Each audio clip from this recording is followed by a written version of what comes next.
Hi, my name is Charles Dark, and welcome to the After Dark Show. Today I will be telling you some stories. I hope you enjoy.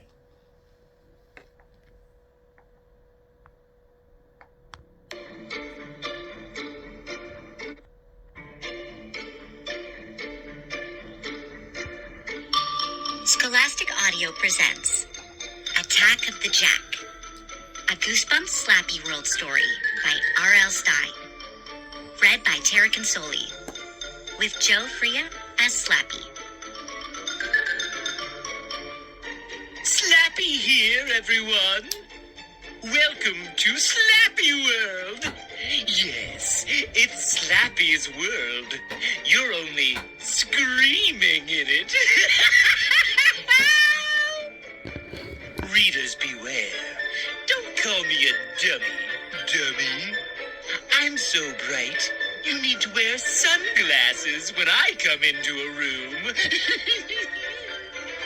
Know why I was the smartest one in my class? Because I was the only one in my class.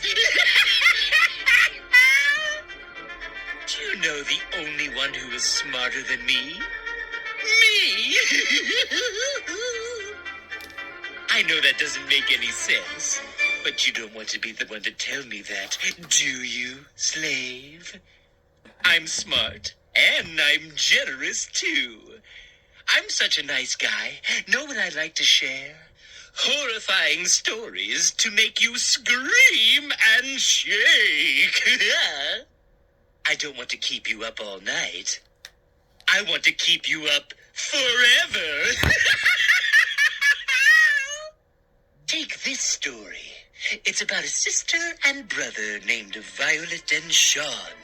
They don't know it, but they are about to go on the most terrifying sailing trip ever. I don't want to spoil the story, but here's a hint. Their ship isn't exactly waterproof. Hope you don't get seasick, slave. Go ahead. Start the story. I call it Attack of the Jack. It's just one more tale from Slappy World.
Chapter 1.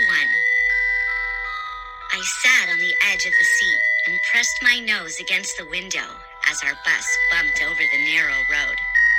A wooden sign came into view. It had a black ship's anchor across the top, above the words, "Welcome to Sea Urchin Cove." "We're here," I told my brother, Sean. He didn't look up from the battle soccer game on his phone. "I can smell the ocean," he said. I pushed up the bus window. Yes, I smelled it too. The air felt heavy and damp and smelled like fish and salt. "My name is Violet Packer. I'm 12, 2 years older than Sean. Sean and I had been to the ocean only once, 5 years ago on a family vacation. I was 7 and he was 5. It rained every day, and we never got to swim or even play on the beach. Now, here we were in this little New England seaside village, about to meet our Uncle Jim for the first time. Mom and Dad had to travel for work this summer. They thought this would be a great vacation for us. We'd spend our time with Uncle Jim and fish and sail and do whatever people who live near the ocean like to do. A whole new world for Sean and me. The bus slowed to a halt at the end of a row of low wooden buildings. Across the way, I saw a man with a thick black beard walking quickly along the storefronts. He had a heavy-looking fisherman's net rolled up on his shoulders. 2 young women in shorts and sleeveless t-shirts stepped out of a small hotel named the Sail Inn. I bumped Sean with my shoulder. "Put the game away. We're here," I said again. "Check out this cool village." Sean removed his earbuds and slid the phone into his shorts pocket. He's not like most little brothers. Sean is very obedient. Mom said I was in charge this summer, and so far, Sean had taken it seriously. He isn't a pest like a lot of brothers. He doesn't tease me or try to start arguments or act like some kind of brat. He pretty much kept to himself during the long bus ride from Yellow Springs. He read his baseball books and played sports games on his phone. The only time he got really excited and turned to stare out the window was when 4 cows started chasing the bus somewhere in upstate New York. I think Sean and I get along so much better than most sisters and brothers because we're very different from each other. He isn't shy, but he likes to spend time by himself. I like to talk and gossip and sing and laugh with my friends. I like a good joke, and everyone tells me I'm pretty funny. I get really excited about things, like this trip to Sea Urchin Cove to meet Uncle Jim. And I'm definitely not into sports like Sean. I don't spend all my time watching ESPN and reading baseball novels and playing in Little League every weekend. I'm tall and thin, and I've been taking ballet lessons since I was 6, and I love it. And my teachers say I'm a very promising dancer.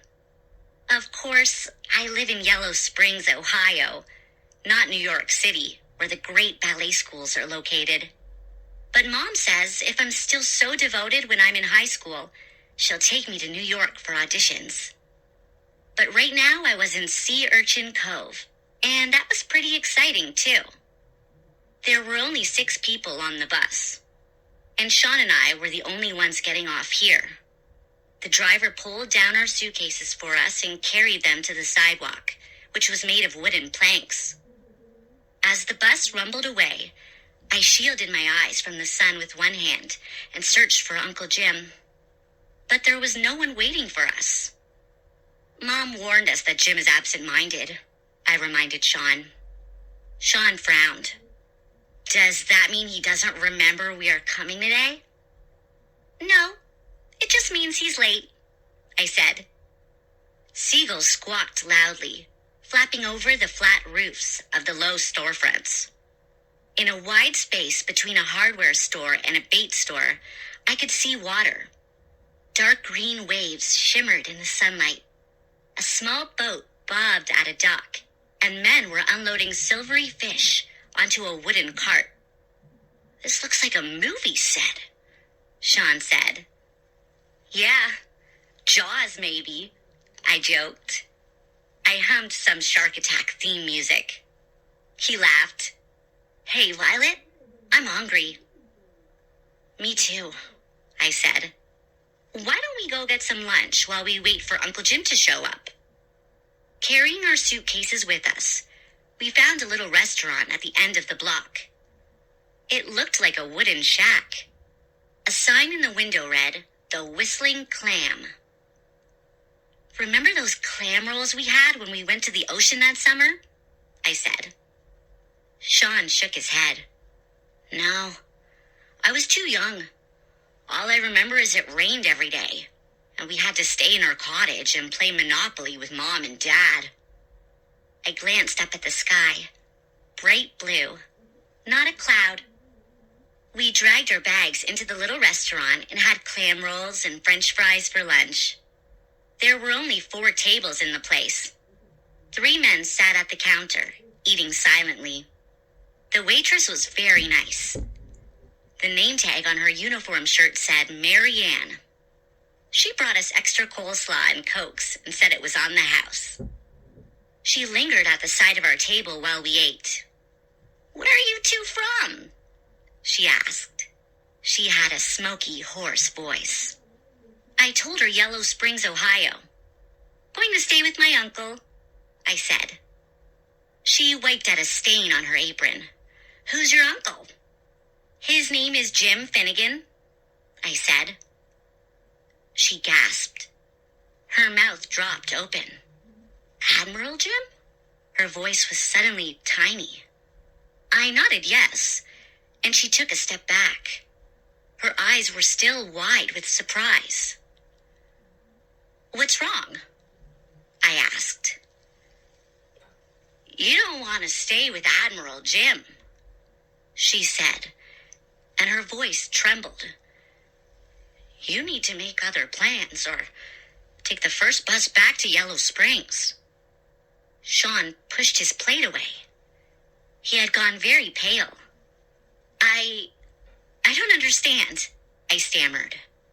"Listen to me," Mary Ann said, grabbing my shoulder. "Don't stay in that falling down old lighthouse with that crazy old coot. I'm warning you." Sean and I just stared at her. I felt a shock of dread tightening my stomach. I took a deep breath. "This is the part where you say you're joking," I said. "Right. Please say you were just messing with us," Sean added. She shook her head, her lips tight, eyes still wide. "I'm not joking, kids. Believe me. No one in Sea Urchin Cove wants to go near your uncle. Admiral Jim is hiding something in that old lighthouse. Something evil." Chapter 2. Sean and I ended up walking to Uncle Jim's lighthouse. The whole village was only 2 blocks long. A small open-air market stood at the end. Then the land sloped slowly down, covered in tall green reeds. The reeds swayed one way, then the other, blown by the gusting bursts of wind off the ocean. We could see the tall gray lighthouse perched on a low rocky cliff at the edge of the ocean. White-capped waves splashed against the shore from the shimmering blue-green waters. Dragging our heavy suitcases at our sides, we followed a narrow, sandy path that curved gently through the field of tall reeds. Insects buzzed in the reeds, and I saw 2 dark eyes that turned out to belong to a rabbit peering at us. Sean didn't talk for a long time. He appeared lost in thought. Finally, he stepped beside me on the path. "You don't think that waitress was serious, do you, Violet?" "Of course not," I replied. "Mom and Dad said that Uncle Jim is a little strange because he's lived alone for so long. They said he's absent-minded and weird about some things. But remember, they said he is a lot of fun." Sean nodded. "Yeah, I remember. They said he had a million good stories." "And they didn't say he's evil," I said, jumping over a small pile of stones in the sand. "They would never have sent us here if he was evil or hiding something evil in his lighthouse." "Of course not," Sean murmured. The sun was beginning to burn the back of my neck. I set down my suitcase and rubbed my neck with one hand. Then I swept my light brown hair off my perspiring forehead with both hands. Sean's eyes grew wide, and he pointed behind me. "Hey, look what's following us." Blinking into the sun, I lowered my gaze and saw it, a large black cat. It had green eyes trained on us. Its tail was arched behind it. I turned toward it and knelt down. "Hey, kitten," I said softly. "Are you following us?" The cat tilted its head as if trying to understand. The green eyes stared up at me without blinking. "Are you bad luck?" Sean asked it. "Is it true what they say about black cats?" The cat whipped around suddenly and vanished into the reeds. I laughed. "Sean, you insulted it." A few minutes later, we came to a low brick wall that marked the end of the wide field of reeds. "Check that out," Sean said, pointing at the wall. Someone had painted a grinning white skull on the faded bricks. The skull had a big black X over it. "Not very inviting," I said. "Maybe Uncle Jim doesn't like visitors." "Maybe he did it for a joke," Sean murmured, staring hard at it. The lighthouse rose up on the other side of the wall. As we came near, I could see that jagged cracks ran from top to bottom on the sides, and the paint was peeling everywhere. A gray shingled house stood a few yards from the lighthouse. The shutters were drawn. A triangle-shaped flag fluttered on a low flagpole in front of the house. The flag was red, with a black ship's anchor in its center. I gazed at the white-capped waves crashing against the shore just beyond the house. A short wooden dock had a tiny boat bobbing at its side. The wind rushed at us off the water. Sean's blonde hair blew wild around his face. "Let's get out of this wind," he said. "I'm freezing." I realized I was shivering too. I don't know if it was because of the wind or because of the creepy grinning skull. We helped each other over the low wall. Then we dragged our suitcases to the front door of the little house. It was gray like the shingles, wooden, with the paint peeling. No doorknob. "Hey, Uncle Jim!" I shouted. But a burst of wind blew my words back into my face. I leaned forward, trying to dodge the powerful gusts, and the door swung in. "Uncle Jim?" No answer. I lifted my suitcase and stepped inside. I squinted into a cluttered, dimly lit room, the air hot and damp. Sean followed me in, and before I could push the door closed, I saw a flurry of motion on the floor. As if blown by the strong wind, the black cat darted into the house. "Hey!" I called after it. But the cat leaped to the center of the room, onto a dark, round throw rug.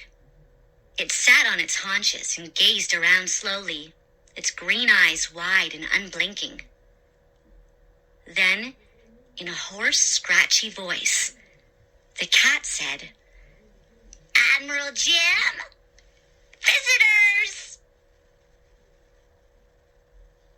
Chapter 3. Sean and I stared at the cat with our mouths open. Then we turned to each other with the same question on our faces. Did we just hear that? The black cat tilted its head, as if waiting for an answer. Then it repeated, "Admiral Jim!" I heard someone groan, and then a loud squeaking sound. I turned to the doorway to our left. It led to another room, and in the doorway, I could see a large man slowly sit up from a white rope hammock. With another groan, he dropped his feet to the floor. Sweeping back his long white hair, he lumbered to his feet. He wore a white sailor uniform. His big belly bulged out from under the shirt. He had a round red face, cherry red, and kept blinking his large blue eyes. His thick mustache was as white as his hair. He pulled on a white admiral's cap as he walked unsteadily toward us. He strode stretched and yawned and then squinted. First at Sean, then at me. "My niece and nephew, have ye arrived?" he said in a booming voice that seemed to rumble up from deep in his chest. "I apologize. I wasn't expecting ye till later." The cat tisk-tisked. "Uncle Jim?" I suddenly couldn't speak. He was so huge and red-faced and old. His uniform was wrinkled, and a big stretch of his stomach showed through his open shirt buttons. "Welcome, welcome!" He threw his arms up and dove forward to wrap us both in a hug. "So sorry I wasn't there to greet you. The cat was supposed to wake me." "Do tell," the cat muttered, shaking its head. "The cat, it talks?" I finally found my voice. Sean took a step back. I think this was all too weird for him. Uncle Jim nodded. "Yes, she does." He leaned toward the cat. "Tell our visitors your name." "Celeste," the cat hissed, her pink tongue licking her front teeth. A grin stretched over our uncle's face, making his mustache spread like two wings. "Forgive her slight lisp." "But that's impossible," Sean cried. Uncle Jim kept his eyes on the cat. "Do you think it's impossible, Celeste?" "No," the cat immediately replied. "It's some kind of a trick," Sean insisted. "The cat is a robot, right? A robot with artificial intelligence?" Uncle Jim tilted back his admiral's cap and scratched his white hair. "I don't know what that means, young Sean." He petted Celeste's back. "A cat is a cat, I think." He picked up our suitcases. "Follow me. Let's get ye settled. Then I'll tell ye the story of my cat." I'd been so startled by seeing him and the cat, I hadn't looked at the front room at all. As Sean and I followed our uncle to a narrow stairway against the back wall, it all started to come into focus. He had a huge fisherman's net draped over one wall. The net was filled with dozens of seashells, crab and lobster shells, and dozens of starfish. The room was so cluttered with objects, there was little space to walk. I saw a black cannon with 4 cannonballs stacked in front of it, a ship's anchor leaning against a skull and crossbones pirate flag, 2 big wooden chests with carvings of mermaids on the sides, shelves of toys and knickknacks and colored bottles and tiny model ships. "This is awesome," I whispered to Sean. Sean nodded, like being in a weird museum. Uncle Jim stopped at the bottom of a steep, narrow staircase. "You'll be sleeping in the crow's nest," he boomed. "Careful. The old wooden stairs are a bit rickety." I peered up toward the top of the stairs. Shadowy gray light washed over a bare wall. A suitcase in each hand, Uncle Jim squeezed into the stairway. He started up the stairs, but then turned back to us. "Don't worry," he said. "The ghost seldom comes out in the daytime." Chapter 4. Sean and I exchanged glances. Was he serious? We found 2 tiny rooms upstairs. The crow's nest, as our uncle called it. Each room had a small dresser with a lamp on top, and a rope hammock strung between wooden posts. Uncle Jim set down the suitcases. "I'll bet you've never slept in a hammock before," he said, smiling again, making his mustache flutter. Sean squeezed a hand over the ropes, testing it. "Do people really sleep in these things?" That made Jim laugh. "You sleep like a baby seal," Do baby seals sleep a lot? I wondered. I unpacked some of the clothes from my suitcase and stuffed them into the small dresser. The rest I left in the suitcase. I shoved the suitcase against one wall. Then I hurried down the narrow, creaking stairway to rejoin Uncle Jim. I couldn't wait to hear more about the cat. I found Uncle Jim sitting across from Sean at a tiny wooden table in a corner of the kitchen. Bursts of wind off the ocean rattled the kitchen window. Over the rush of the wind, I could hear waves crashing hard on the shore. Celeste hadn't moved from the round rug in the center of the front room. She was curled up tightly, making soft, purring sounds as she slept. Had I imagined her talking? No, I definitely had heard her speak. I sat down across from Uncle Jim. He pushed a tall brown mug across the table to me. "You must be thirsty after your journey, Violet," he said. "Some sailor's grog will refresh you." I gazed into the mug. "Sailor's grog?" "Actually, it's Diet Sprite," he said. "The village store doesn't carry real grog." Outside the window, I could see part of the lighthouse, solid and gray, throwing its shadow over the house.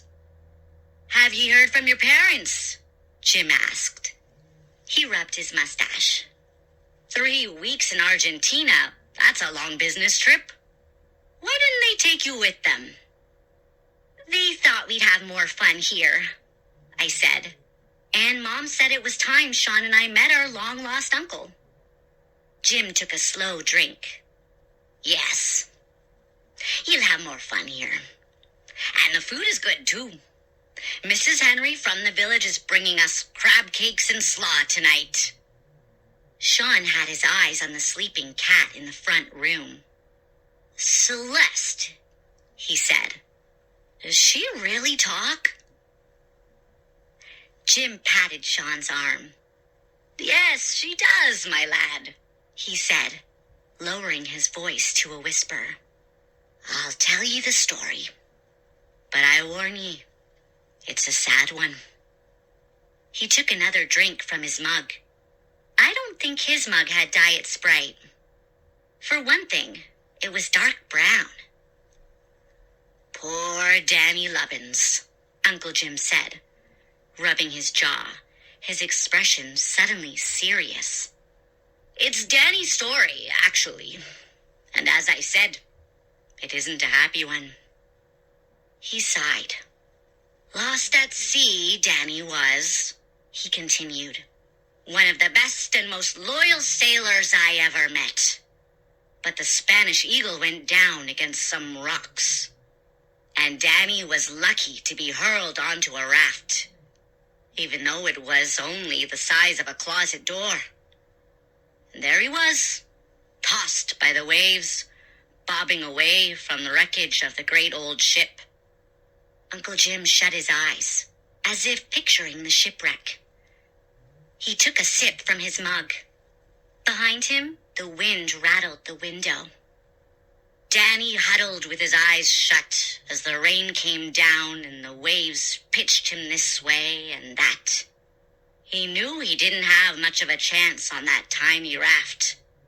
After a day of tossing in the storm, the clouds parted and the sun came out. Danny opened his eyes, and what do you know? He saw that he wasn't alone. Jim pointed a finger at the sleeping cat in the next room. That cat was riding the waves with him. Somehow the ship's cat had made it to the raft, and there it was, staring up at poor Danny. Poor, superstitious Danny, with a black cat his only company in the vast ocean. Sean's eyes were wide. "And the two of them survived? They made it to land?" he asked. Uncle Jim frowned. "Don't get ahead of the story, lad. You see, it's a very long story. because Danny Lubbins was at sea on that tiny slip of a plank raft for 300 days. Sean and I both gasped. Nearly a year, I murmured. Just imagine, Jim continued, narrowing his eyes at us. Under the sun and in terrible storms, with nothing to do but catch fish and eat them raw, and stare into the green eyes of a black cat for 300 days. He paused for a moment. Poor Danny thought he'd go stark raving mad. He needed something to think about. The poor lad needed something to do. So long at sea, so long at sea. He couldn't stand the uncertainty and the silence. Could you? Uncle Jim didn't wait for an answer. So what did Danny do to keep from going mad? He taught the cat to talk. I gasped again. Sean crinkled up his face. In disbelief, I guess. Danny needed company, Jim said. All those hours, all those days and days and days. So he taught the cat to talk. Jim looked from Sean to me. I think he wanted to see if we believed his story. I'd never heard of a cat who could learn to talk, but I had to believe his story. I mean, I heard the cat talk. I couldn't deny it. And then they made it to shore? Sean demanded. Uncle Jim shook his head, lowering his eyes. Poor Danny. After 300 days, he spotted land, this very place. A rocky shore, but with gentle waves. The cat jumped off the raft and swam to safety. But Danny, his voice caught in his throat. He coughed. His eyes still stared down at the floor. Danny didn't make it. So close he was. So close to a happy ending. But only the cat made it to shore. I found her down the beach from the lighthouse, and I brought her home. But Danny... His voice trailed off again. Whoa, wait a minute, Uncle Jim, I said.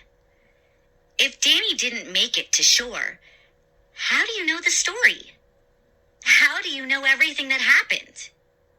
Yes, Sean agreed instantly. How do you know all this? Jim's blue eyes flashed. The cat told me, of course.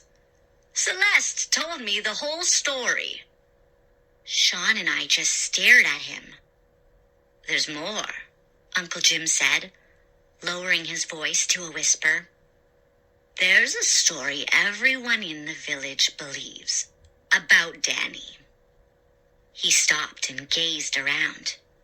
Some people, you see, say they saw Danny Lubbins after he drowned. They say he came to shore as a ghost. They believe we haven't seen the last of Danny Lubbins. They think... He took a deep breath. They think Danny is going to return because he wants his cat back. They think he will come back here, an angry ghost, and take back what is his. Sean and I didn't have time to react. Just as Uncle Jim said those words, the back door swung open. The door swung open, and there was no one there. Chapter 5. I screamed. Sean shoved his chair back, too startled to make a sound. The wind rushed into the kitchen, cold and salty. It sent a stack of napkins flying into the air and toppled a water glass into the sink. Uncle Jim jumped to his feet, dove to the door, and, lowering his shoulder, shoved it shut. He turned to us, his face redder than before. Gotta get the latch on that door fixed, he said. Don't you know, that happens all the time. A strong wind just sends the door flying open. He squinted at us, then laughed. Did you think that was Danny's ghost? The two of ye got as pale as a schooner sail. That made him laugh even more. It startled us, that's all, I said. I'm not sure I believe the tales the villagers tell, Jim said, returning to the table. Anyway, if the ghost of Danny Lubbins returns, he wouldn't use the door, would he? Sean swallowed. A little color was slowly returning to his face. He opened his mouth to say something, but stopped. I followed his gaze. Sean was watching the cat. Celeste suddenly raised her head off the rug and sat up. Her black fur stood straight up along her back. She sniffed a few times as her green eyes moved around the room. Then she tilted her head to one side and said, Danny? You've heard of Blackbeard the pirate, haven't ye? Uncle Jim began a new story. Maybe the most famous pirate of all time.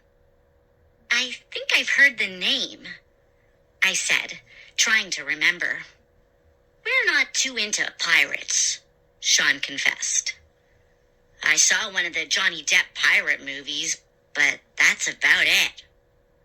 Uncle Jim nodded. Well, I sailed with one of Blackbeard's great-great-great-grandsons, who was even more famous for a time. Johnny Feathers. That was his name, because he always wore 2 white feathers in his cap. Uncle Jim rubbed his beard. Johnny said they were valuable ostrich feathers from Madagascar, but they looked like they came off a seagull to me. He snickered.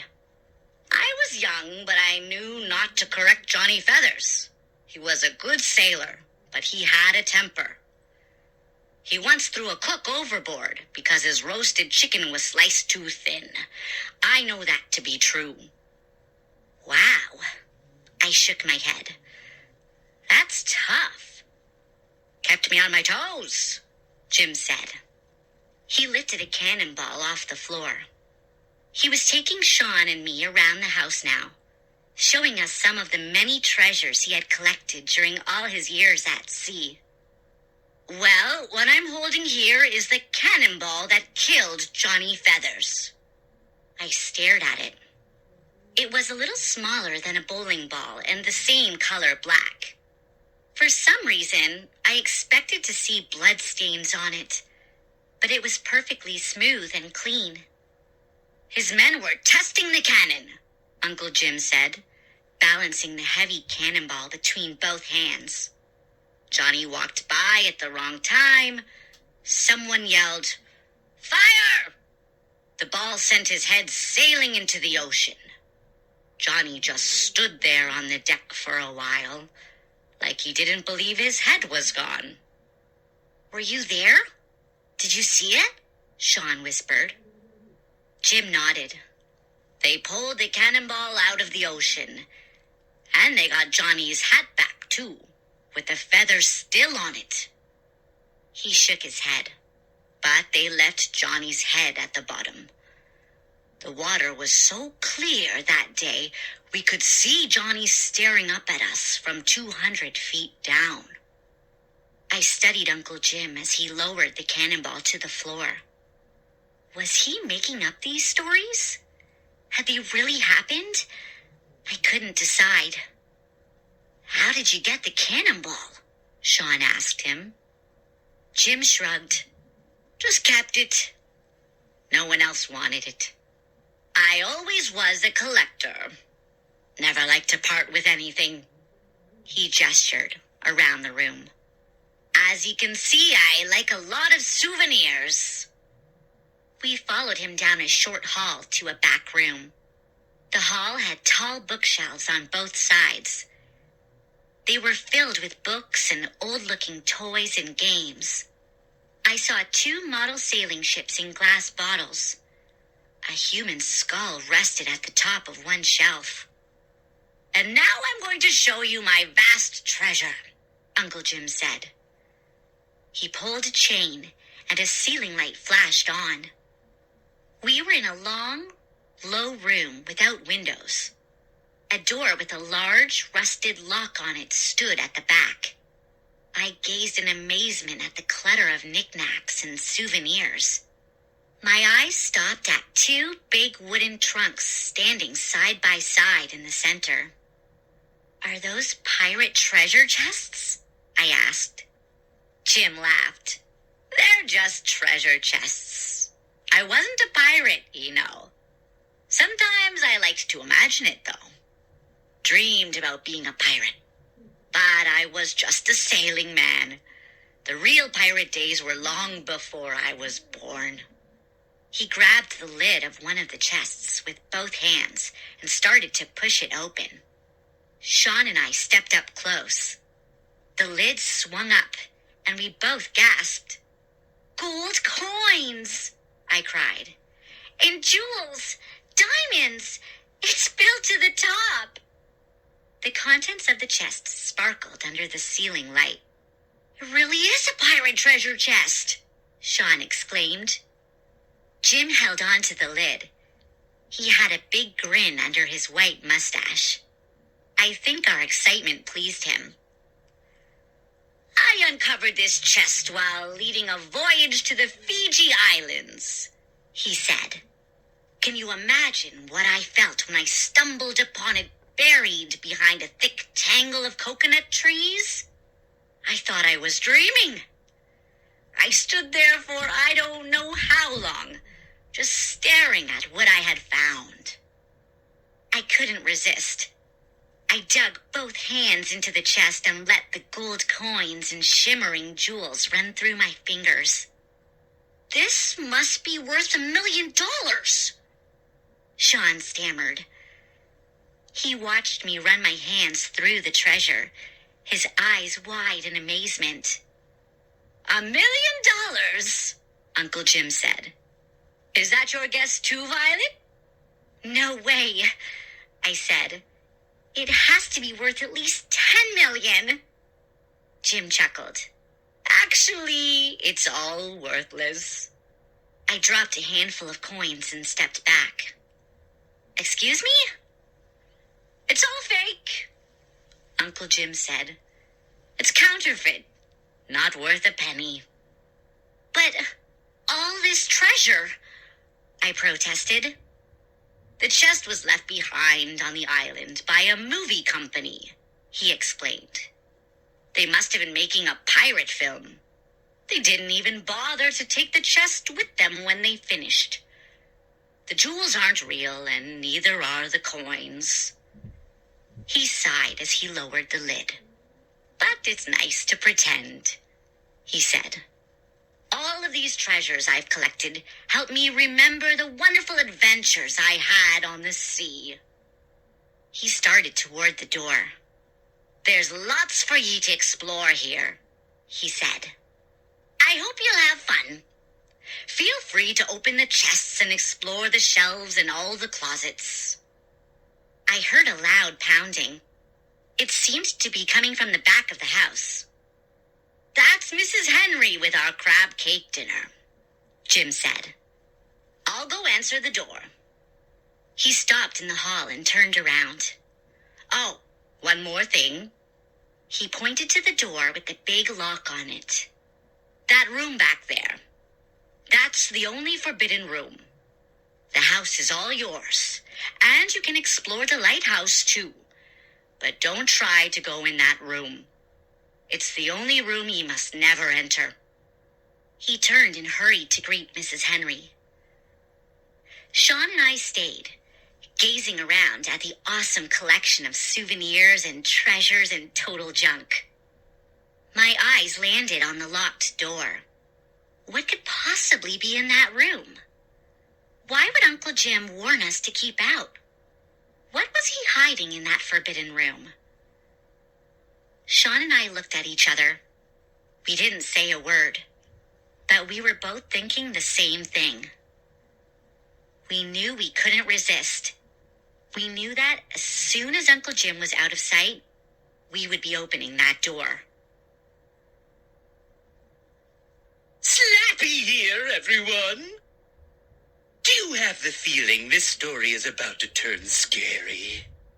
I suddenly have a creepy, crawly feeling in the back of my neck.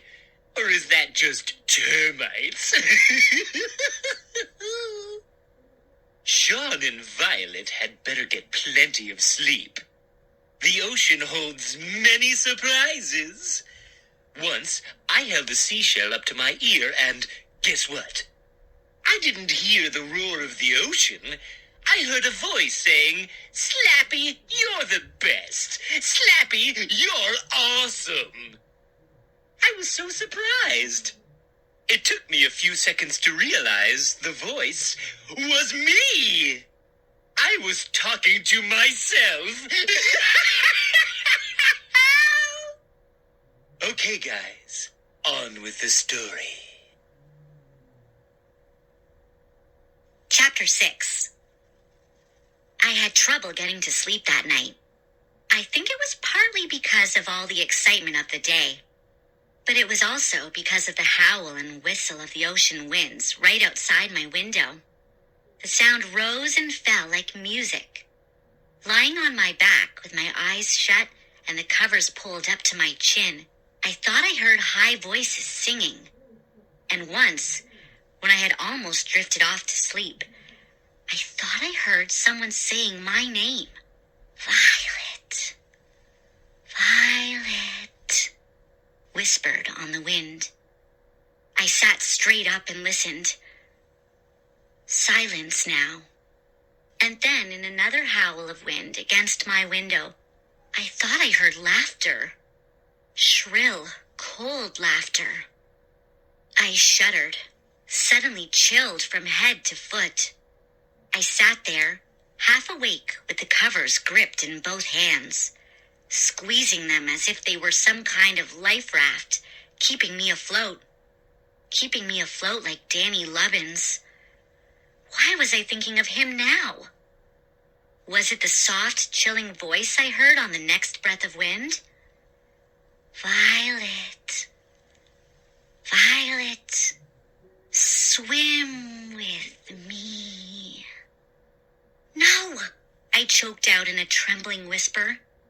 I slid onto my back and pulled the blanket over my head. I pushed my head deep into the pillow. I had to drown out the voices. I had to shut out the laughing wail of the wind. When I awoke, the red morning sun was a big ball outside my window, and the wind had calmed. Seagulls cawed loudly outside the window. I started to lower my feet to the floor and saw Celeste curled up at the foot of my bed. She raised her head, blinked her green eyes, and said in her scratchy cat voice, "Good morning. Did you have a nightmare?" Chapter 7. I blinked myself fully awake. I squinted at the cat, at her pale green eyes gazing into mine. I still couldn't get used to the idea of a cat talking. Her words sent a shiver to the back of my neck, but I said good morning back. I pulled on a pair of red shorts and an oversized white t-shirt, brushed out my hair, and hurried down the narrow, rickety staircase to the kitchen. Sean was already at the table, and Uncle Jim was serving him a big omelet. "Good morning, Violet," Jim said, motioning with his head for me to take my place at the table. His long white hair was unbrushed and fell in tangles at the sides of his red face. He had a gray sweatshirt pulled down over baggy white pants. "Lobster omelet on the menu this morning," he said in his booming, deep voice. "And sourdough toast. Aren't we the fancy ones? Bet you don't get this at home." "We usually have Fruit Loops," Sean said. Jim chuckled. Did you sleep well, Violet? He asked, scooping some of the eggs onto my plate. Not really, I confessed. The wind. I kept hearing all these voices in the wind. It kind of creeped me out. He scooped the remaining eggs onto his plate and set the pan down. There are voices in the wind, he said. The voices of all the poor sailors who never made it to shore. They're still alive, Violet. Their bodies are at the bottom of the sea, but their voices live on, carried by the wind. He narrowed his eyes at me. I'm surprised you heard them on your first night here. Maybe you have a gift. Maybe you have a talent for hearing things most people can't hear. I shuddered. Stop it, Uncle Jim. You're scaring me. Sean had a speck of egg on his chin. I wiped it off for him. I looked outside this morning, he said. The waves are really high. I plan to take you sailing, Jim said. But today is not the day. The ocean is growling today. That's an old sailor saying. My little boat was nearly tossed out of the water this morning. I swallowed a chunk of lobster. We never had lobster back home in Ohio. It was chewy and delicious. Celeste came striding into the kitchen with her tail straight up. I think you made a friend in Celeste, Uncle Jim said to me. I saw her heading up to your room last night. I was so surprised to see her in my bed when I woke up, I replied. Celeste tilted her head at my uncle. Admiral Jim, breakfast, please. He scooped a chunk of omelet from his plate into the cat's bowl, and she hungrily lowered her head to it. You should put Celeste on TV, Sean said, or do some videos. They would go viral instantly. Jim rubbed his mustache. Viral? Like a disease? Sean means Celeste could be popular, I said. A star. She's a talking cat. She can make you rich. I think Celeste deserves a quiet life, Jim said, eyeing the cat as she finished her omelet and licked the bowl. After 300 days at sea, I don't think she craves any more excitement. As for treasure, my memories are my treasures now. The cat raised her eyes to Uncle Jim. More? She said. He laughed. Celeste, you'll never be a star if you get fat. He filled her glasses with cranberry juice. I have to do some work on the lighthouse this morning, he said. The lantern is in need of serious cleaning. He glanced out the window. You two could wander down to the beach if you like. But be careful. The tide is in and the waves are high, and the rocks down to the sand can be very slippery. Sean and I exchanged glances. I think we want to stay in and explore more of the house, I said. Again, I knew we were both thinking about that locked room. Good idea, Uncle Jim said. He drank his juice down in one gulp.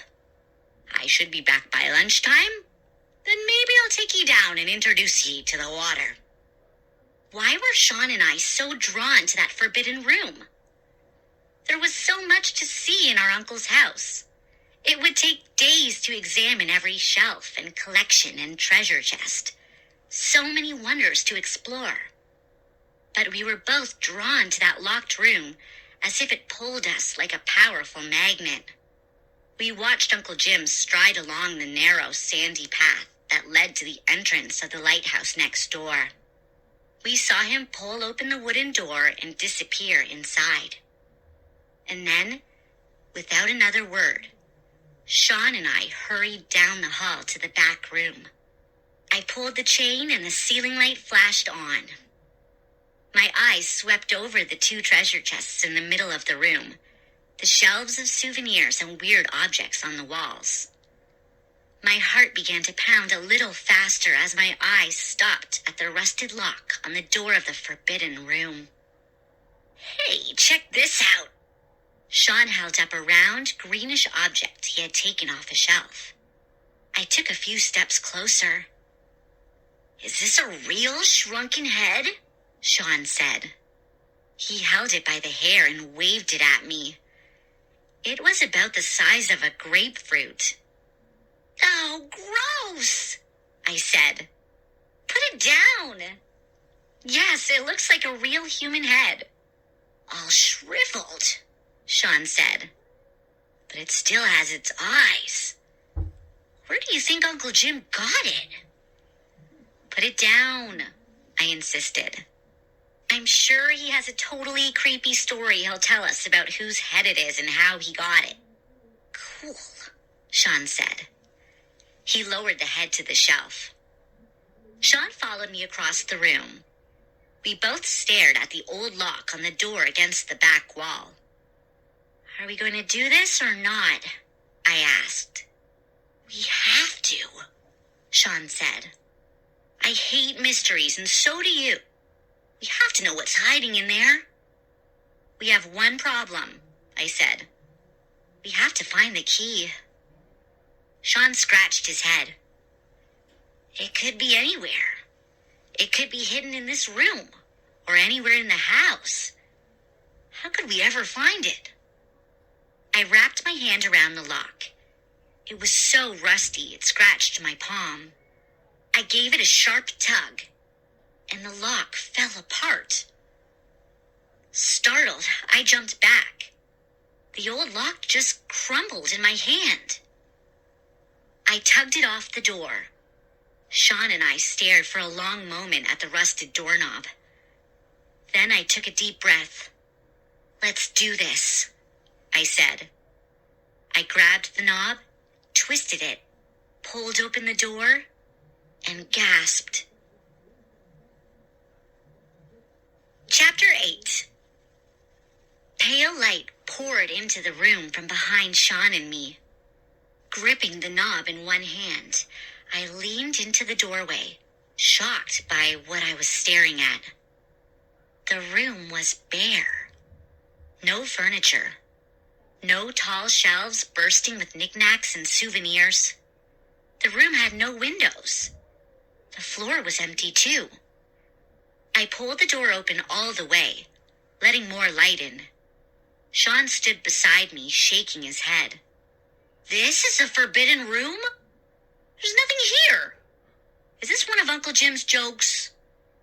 Then, in deep shadow, something came into focus against the back wall. I took a few steps into the room. I spotted a light switch and clicked on a dim ceiling light. In the light, I could see the whole room clearly. The walls were concrete stones from floor to ceiling. Against the back wall, the dark shape I had spotted turned out to be a tall chest. I pointed. It's like the treasure chests in the other room. My voice sounded hollow in the small stone room. Our shoes scraped on the concrete floor as we stepped up to the chest. The wooden chest was painted black, but it looked gray under a thick layer of dust. A heavy chain was wrapped tightly around it, and a rusted lock, much like the one on the door, hung from the lid. Maybe this chest has real pirate treasure in it, I said. Maybe it's worth millions of dollars. And Uncle Jim keeps it locked and chained to make sure it's safe. Then we definitely have to open it, Sean said. What if there's a pirate curse on it? I said. Don't the pirates put curses on things in the Johnny Depp movies? Sean laughed. You're starting to sound like Uncle Jim. Since when do you believe in evil curses? I shrugged. Sean grabbed the lock. I'll bet this is like the lock on the door.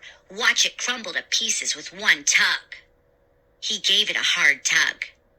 The chain bounced against the lid, but the lock didn't fall apart. He jerked it again, twisting the lock against the chain. He tried one more time, pulling with all his strength. "This one isn't cooperating," I said. "Let's try the chain. Maybe there's a weak link." I grabbed the chain. It was heavier than I thought. The metal was scratchy from rust. But no matter how much I tugged it and twisted it, I couldn't get it to break apart.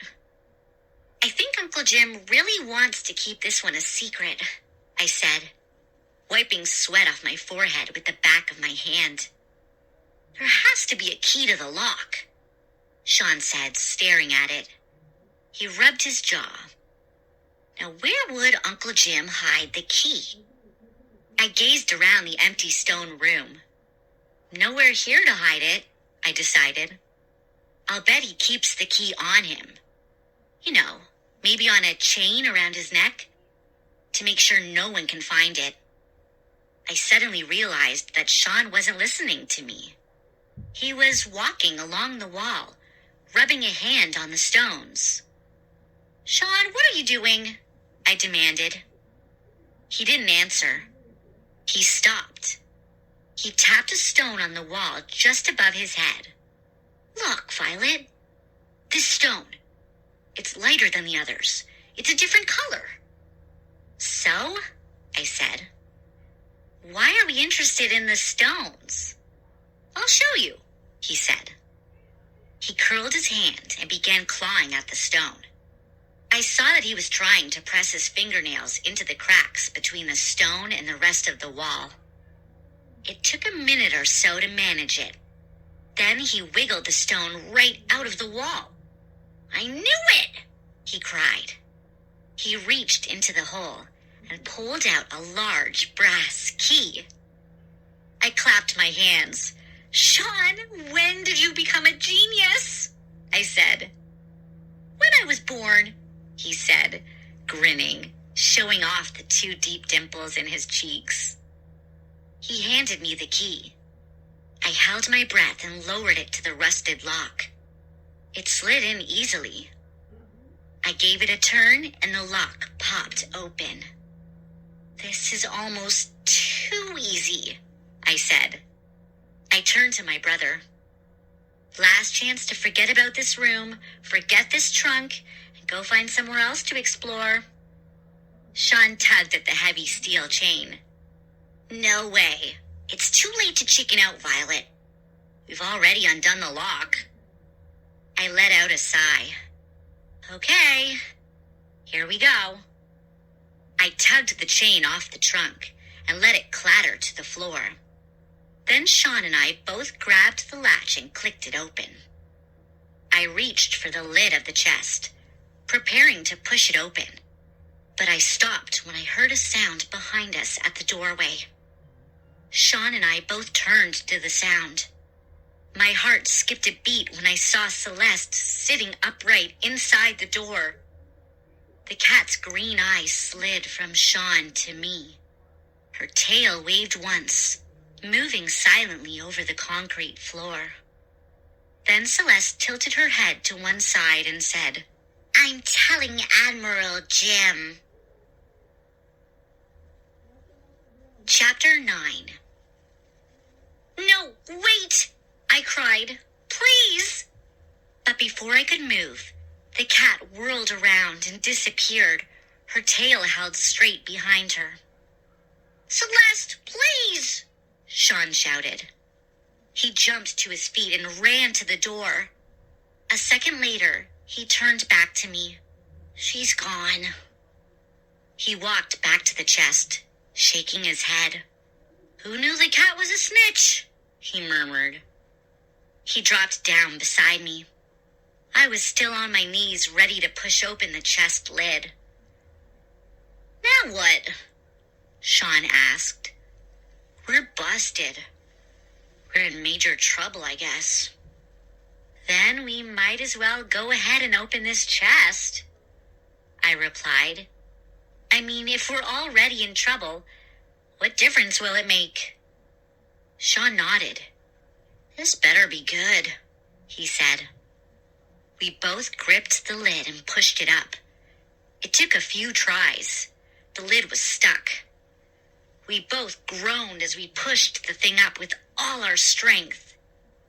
It made a popping sound as it finally came loose, and we swung the heavy lid up as far as it would go. Phew! I mopped my forehead again as we jumped to our feet and peered into the open chest. No treasure, Sean murmured, very disappointed. What are those? I cried. We were staring at little square boxes, painted different colors. The whole trunk was stacked with these square boxes, mostly blues and reds and purples. I grabbed one off the top. It wasn't very heavy. I held it up to examine it. Hey, check it out, I said, pushing it toward Sean. There's a crank on the side. Sean squinted at it. It reminds me of that toy we had, remember? You turn the crank and it plays music, and then a clown pops up from the top. It was a Jack-in-the-Box, I said. When you were little, you loved it. You played with it for hours, making the clown pop up, then pushing him back in. Maybe this is a Jack-in-the-Box, Sean said. What are you waiting for, Violet? Turn the crank. I wrapped my fingers around it. Then I hesitated. Sean, I suddenly have a weird feeling, like we shouldn't turn the crank. Like there's something bad inside the box. He groaned. Violet, it looks just like the one we had. It's a toy. What's your problem? My problem is that Uncle Jim locked it up and told us this is a forbidden room. So he probably knew something about these toys. Something he wanted to keep away from everyone. Sean shook his head again.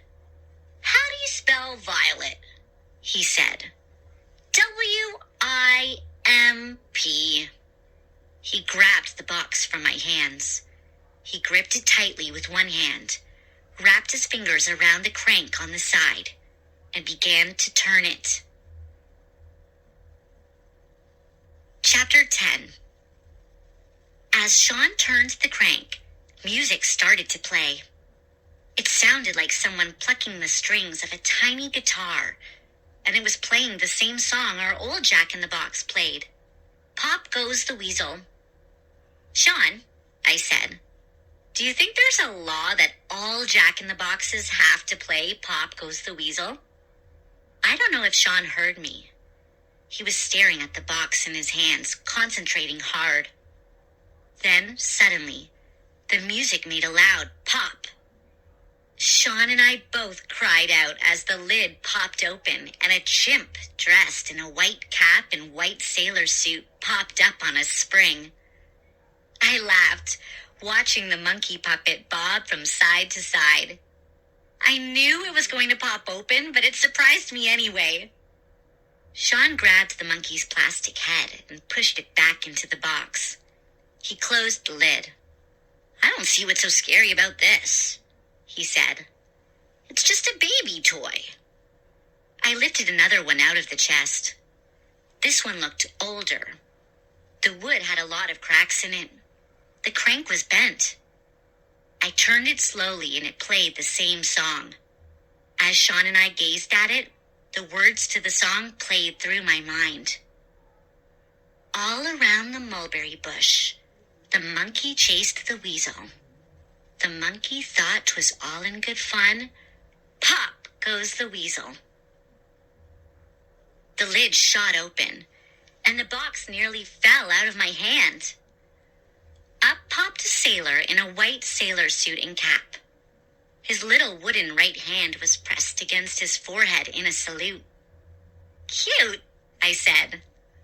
Sean frowned. I don't get it. So Uncle Jim collects Jack-in-the-Boxes. Why lock them up and tell us the room is forbidden? I laughed. Maybe he's embarrassed that a big, tough sailor like him collects toys. Does that make any sense? Sean said. I don't think so. I shoved the sailor back into his box and snapped the lid shut. Sean and I tried a few more boxes. The next box held a woman pirate. She had long blonde pigtails and red lipstick smeared all over her grinning face. She carried a tiny plastic skull in one hand. More pirates popped out at us. One box had a two-headed pirate. One head was smiling, one head was frowning. "That's a weird one," Sean said. "Think it was a mistake?" "No way," I replied. Someone thought it was funny. Almost all of the Jack-in-the-Boxes played Pop Goes the Weasel. A few of them played tunes we didn't recognize. I tried cranking one box backward just to see what would happen. The song played backward, but a little pirate popped out anyway. Sean sighed. "This is getting boring. I don't see why we'll be in big trouble with Uncle Jim just because we played with a bunch of old Jack-in-the-Boxes." We were nearly to the bottom of the chest. "Check this one out," I said. I leaned over the side of the trunk and pulled out an old-looking dark wood box. I raised it and blew a layer of dust off the top. "This one doesn't have a crank," I said. "Are you sure, Violet?" Sean took it from my hand and studied it carefully.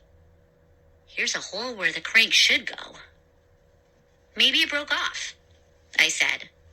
Again, I leaned over the side of the chest and pawed around at the bottom. No sign of a crank. "Maybe we could pull a crank off one of the other boxes and use it on this one," Sean said. I felt another heavy stab of dread in the pit of my stomach, a warning from somewhere. "Sean, maybe Uncle Jim doesn't want this one to open," I said. "Perhaps he took the crank off it. Maybe that's why he buried this box at the bottom under all the others." Sean ignored me. He had already pulled a metal crank off one of the other boxes. He jammed it into the side of this dusty old box.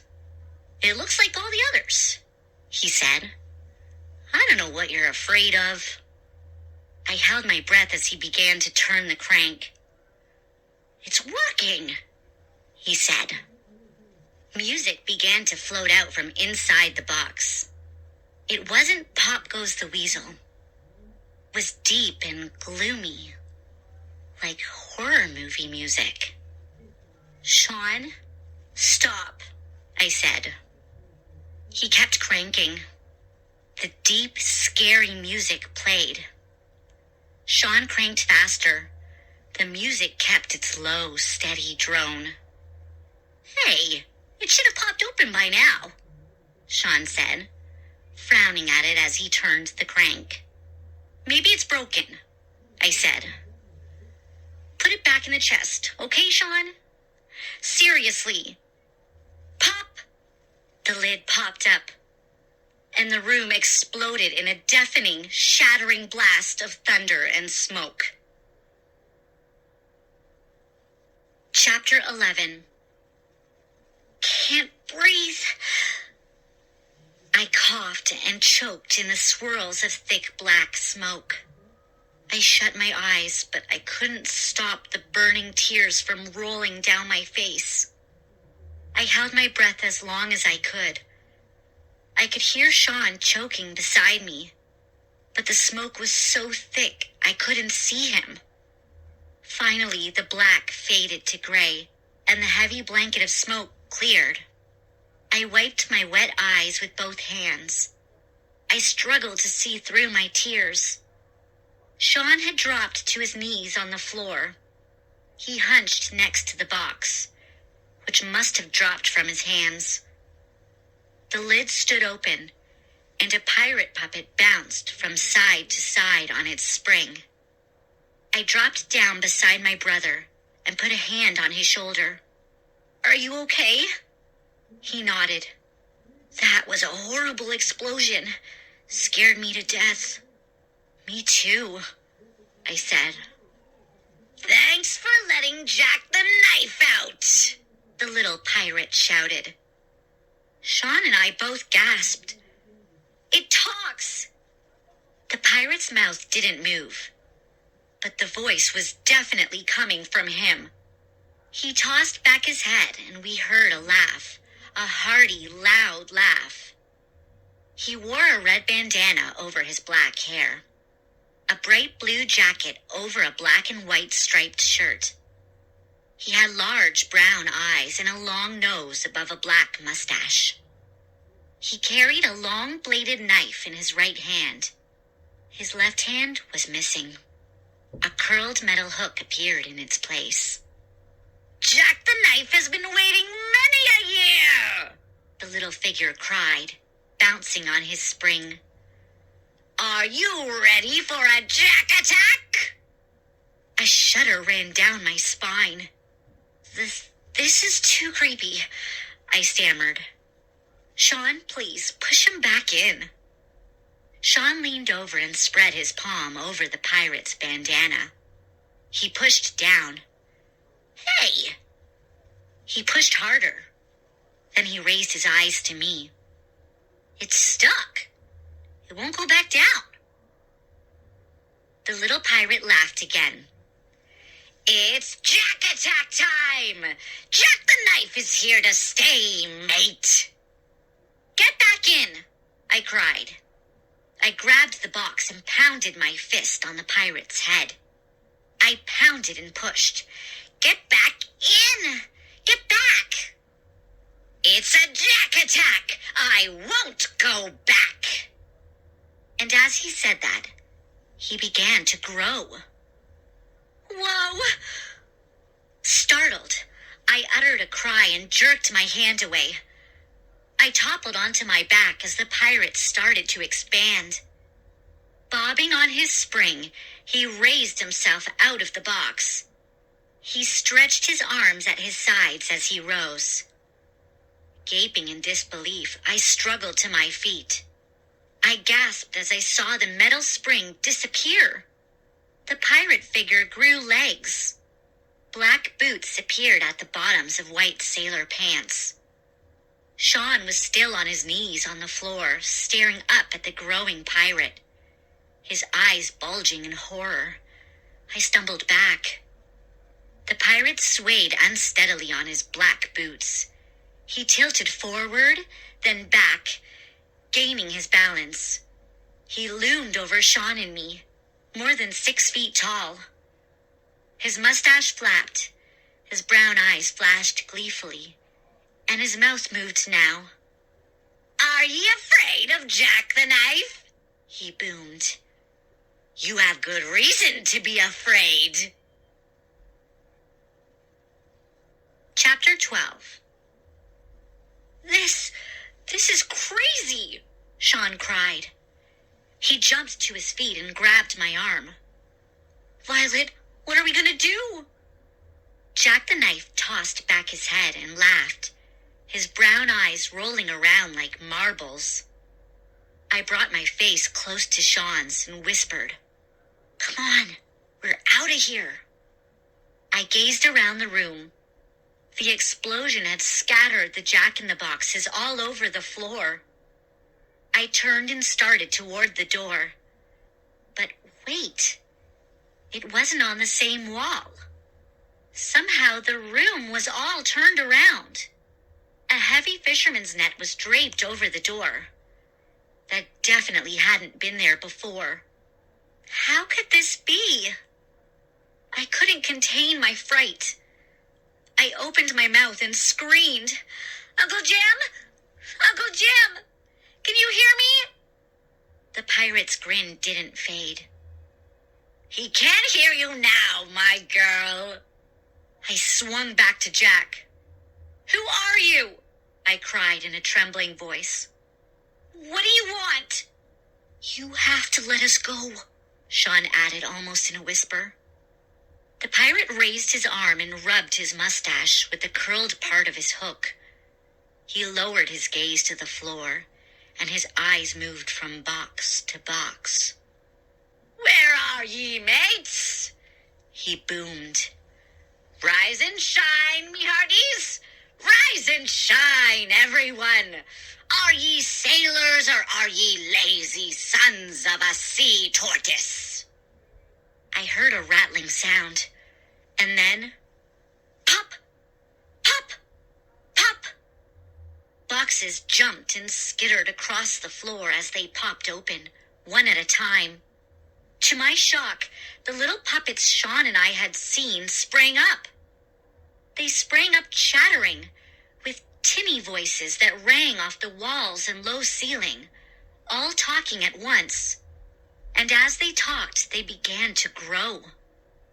Like Jack the Knife, they rose from their boxes, swinging from side to side on their springs. Their heads and bodies appeared to inflate, and their clothes stretched to fit them. "Reporting for duty, Captain." "Aye, aye, sir. Top of the morning, mates. Time to ride the white water waves." Their voices deepened as they grew taller. Sean and I froze in horror as they stepped out of their little boxes, their boots clattering on the floor. The chimpanzee in a white sailor suit, the two-headed sailor, the blonde woman with the long pigtails down her back, a pirate with a parrot on his shoulder. "Welcome, mates," Jack shouted, spreading his arms in greeting. "We sleep no more. The time for action has arrived." The grown figures each tossed an arm into the air and cheered. The chimp made a hooting sound and bounced up and down on his hairy bare feet. The two-headed sailor stepped forward. He was tall and thin, and his sailor suit was baggy. It was much too big for him, but he had green suspenders to help hold his pants up. His heads were identical. They were completely bald and had tiny black eyes over beak-like noses. "Must be good weather for sailing," one head said. "We don't need good weather to sail," the other head replied. "Yes, we do." "No, we don't. The weather is important to a sailing man." "No, it isn't." Jack the Knife stepped up and poked his hook onto their chest. "Easy, me hearties. We're not the ones to be sailing today." He turned to Sean and me. "The one on the left is Salty McGee, a good sailing man if ever there was one. The one on the right goes by the name Pepper McGee. You won't find anyone better than Salty and Pepper." The other sailors all shouted agreement.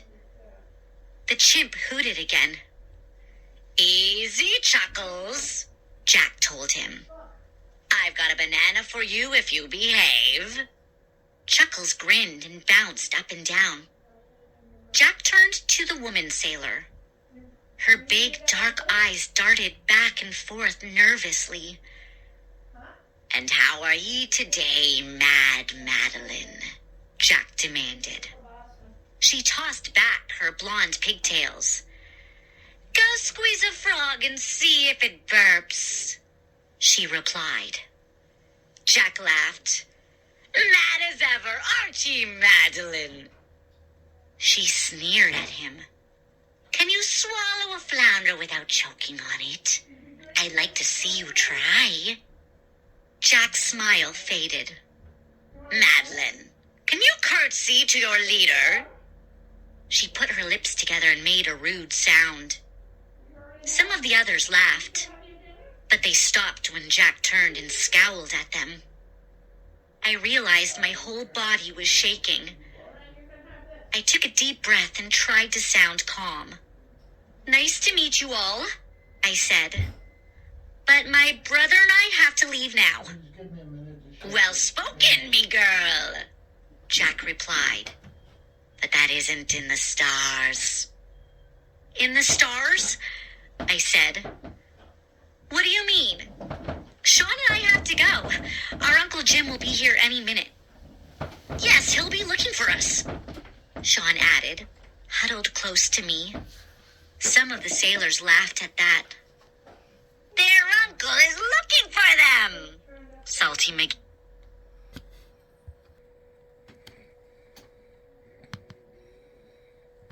said.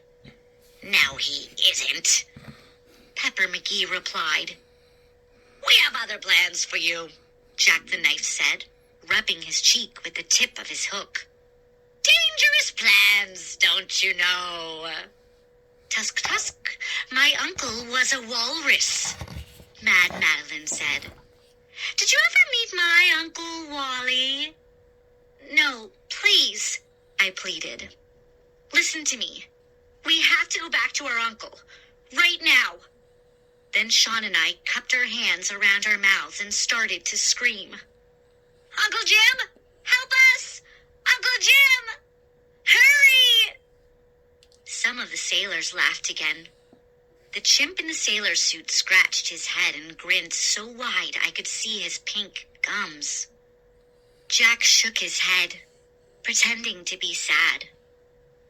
A pity. The old Admiral can't hear you, he said. You see, he's not in a place where he can hear you. I stared at him. What do you mean? Where is our uncle? The pirate lifted a box off the floor and handed it to me. Go ahead, Missy.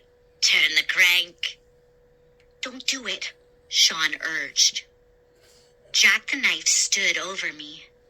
He had his hook raised in front of his chest. Go ahead. Turn it. Let's hear the pretty music. He motioned to the other pirates. Let's all sing along, mates. No, I stuttered.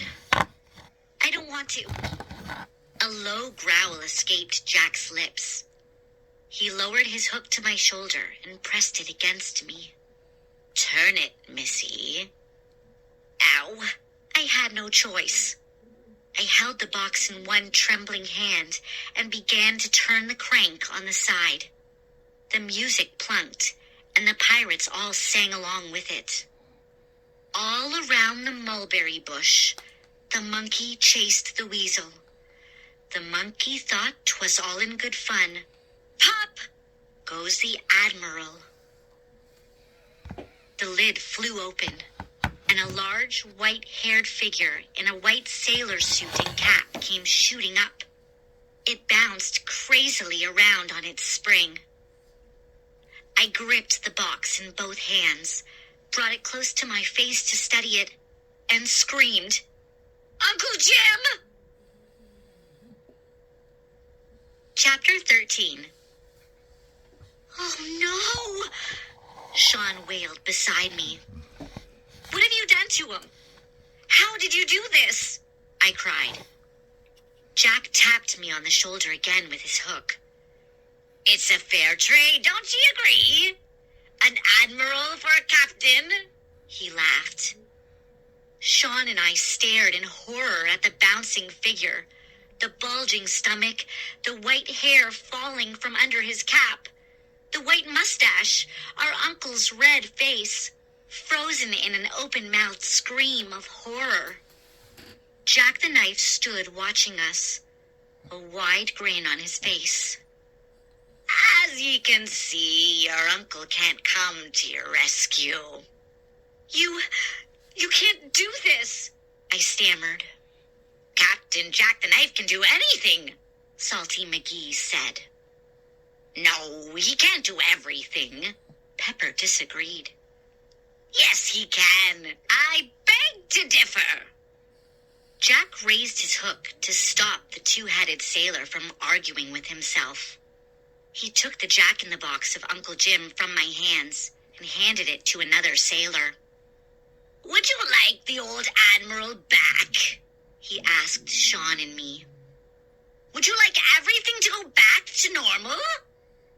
I didn't answer the question. I signaled Sean with my eyes. Run, I whispered. We both took off, running toward the far wall. If we could shove aside the heavy net that covered the door, perhaps we could escape. Jack and his pirates, startled by our sudden move, froze for a moment. I hurtled past him, dodged Mad Madeline, and dove toward the net. Head for the lighthouse, Sean, I called. Maybe we'll be safe there. No, you won't, said Salty McGee, springing to life. Yes, they will, said Pepper, his other head. Stop them? You stop them, Salty shouted. You stop them! Pepper shot back. The two-headed sailor spread his arms, preparing to tackle us. Sean ducked to the right. I ducked to the left, and we darted right past him. He spun around. Too late. The shouts of Jack and his pirates rang out behind us. Sean and I were nearly to the net on the wall. I could see the door behind it clearly now. I dove for the door when I heard Sean's cry. I turned and saw the big chimp tackle Sean from behind. With a loud grunt, Sean went down on his belly. Chuckles hopped onto Sean's back and began jumping up and down on him. No! A cry escaped my throat. Clam bake on the beach! Clam bake on the beach! Mad Madeline was screaming. Did she ever make any sense at all? I lowered my shoulder and bumped the chimp hard. Chuckles toppled off Sean and struggled to catch his balance. That gave me just enough time to grab Sean's hand and pull him to his feet. Clam bake on the beach! I heard Mad Madeline's cry behind us as we reached the net. Sean and I both frantically tore at the net, struggling to push it aside. Stop them! Stop them, you lugs! Jack was screaming. The pirates closed in. Hands grabbed for us. I ducked my shoulder, tried to squirm free. The net fell away, and I grabbed the doorknob, twisted it, and Sean and I burst through. We ducked our heads and kept running. The angry shouts and cries followed close behind us. Whoa! Wait a minute! The door didn't lead back to the room with all of Uncle Jim's treasures. We were outside. Sean and I were running through tall grass. Breathing hard, my heart pounded so fast, my chest ached. I saw the blue-green ocean ahead of us, sparkling under the low afternoon sun. Where is the lighthouse? Sean cried. We both spun in a circle. No sign of the lighthouse. It was gone. But that was impossible. The house, I realized, was different. This house was built of dark stone and had black shutters over all the windows. Everything has changed, I cried. I couldn't keep my voice from trembling. I gasped breath after breath. We did this, Sean. When we opened the Jack-in-the-Box, don't you see? We changed everything. We heard shouts from the house and then clomping footsteps. We turned and started to run again. A narrow dirt path led down to the beach. And to our left, I saw the wood plank dock. The dock that Uncle Jim's tiny boat had been moored at. Oh no! A cry escaped my throat as I saw the big sailing ship anchored at the dock now. Not our uncle's tiny speedboat, but a two-masted sailing ship with black sails. A pirate ship. The pirates came after us, blocking our getaway. We had no choice. Sean and I ran onto the dock. Our shoes thudded loudly on the wood planks. The little dock swayed under our footsteps. Waves splashed up against both sides of the narrow dock. I felt the cold spray on my skin. Wave after wave crashed over the shore. High clouds dotted the afternoon sky. Panting for breath, we ran to the end of the dock.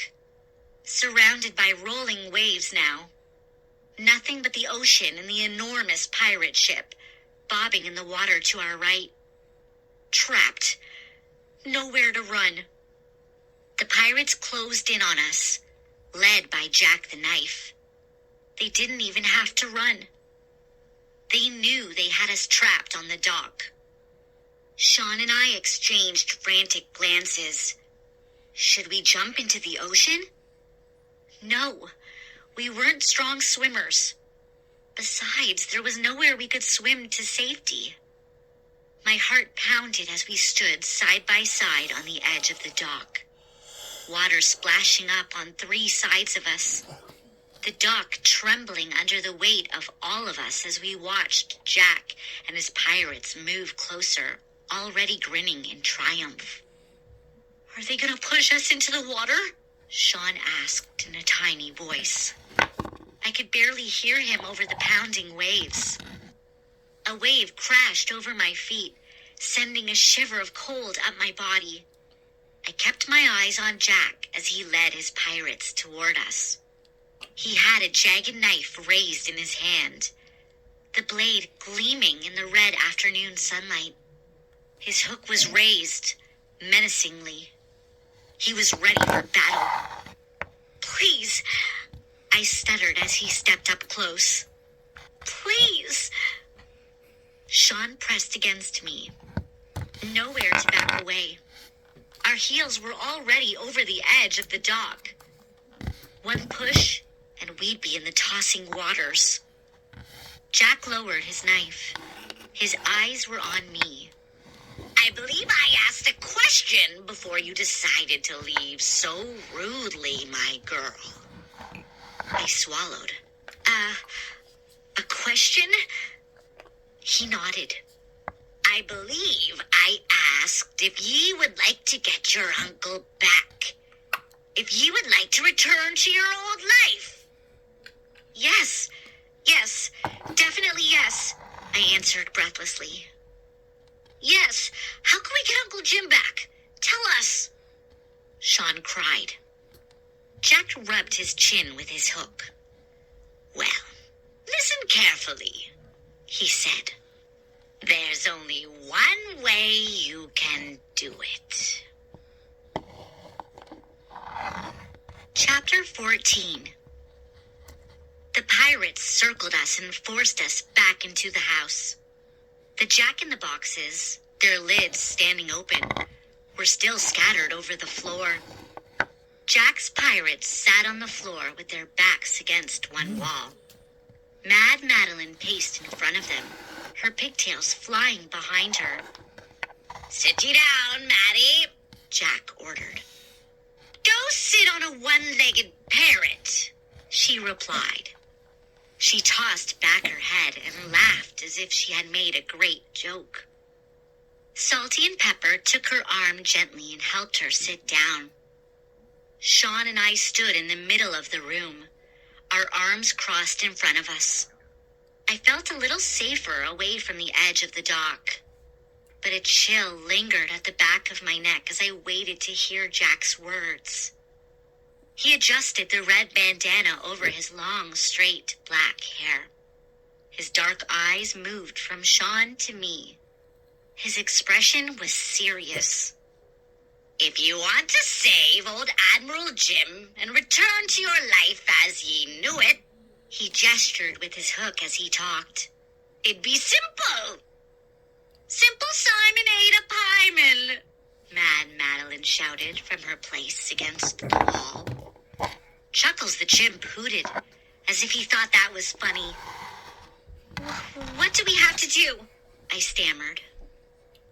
Sail to Clam Island, Jack answered. He waited for Sean and me to react, but we just stood there, staring blankly back at him. It's a short journey if you follow the sun, Jack said. No, it isn't, Pepper McGee chimed in.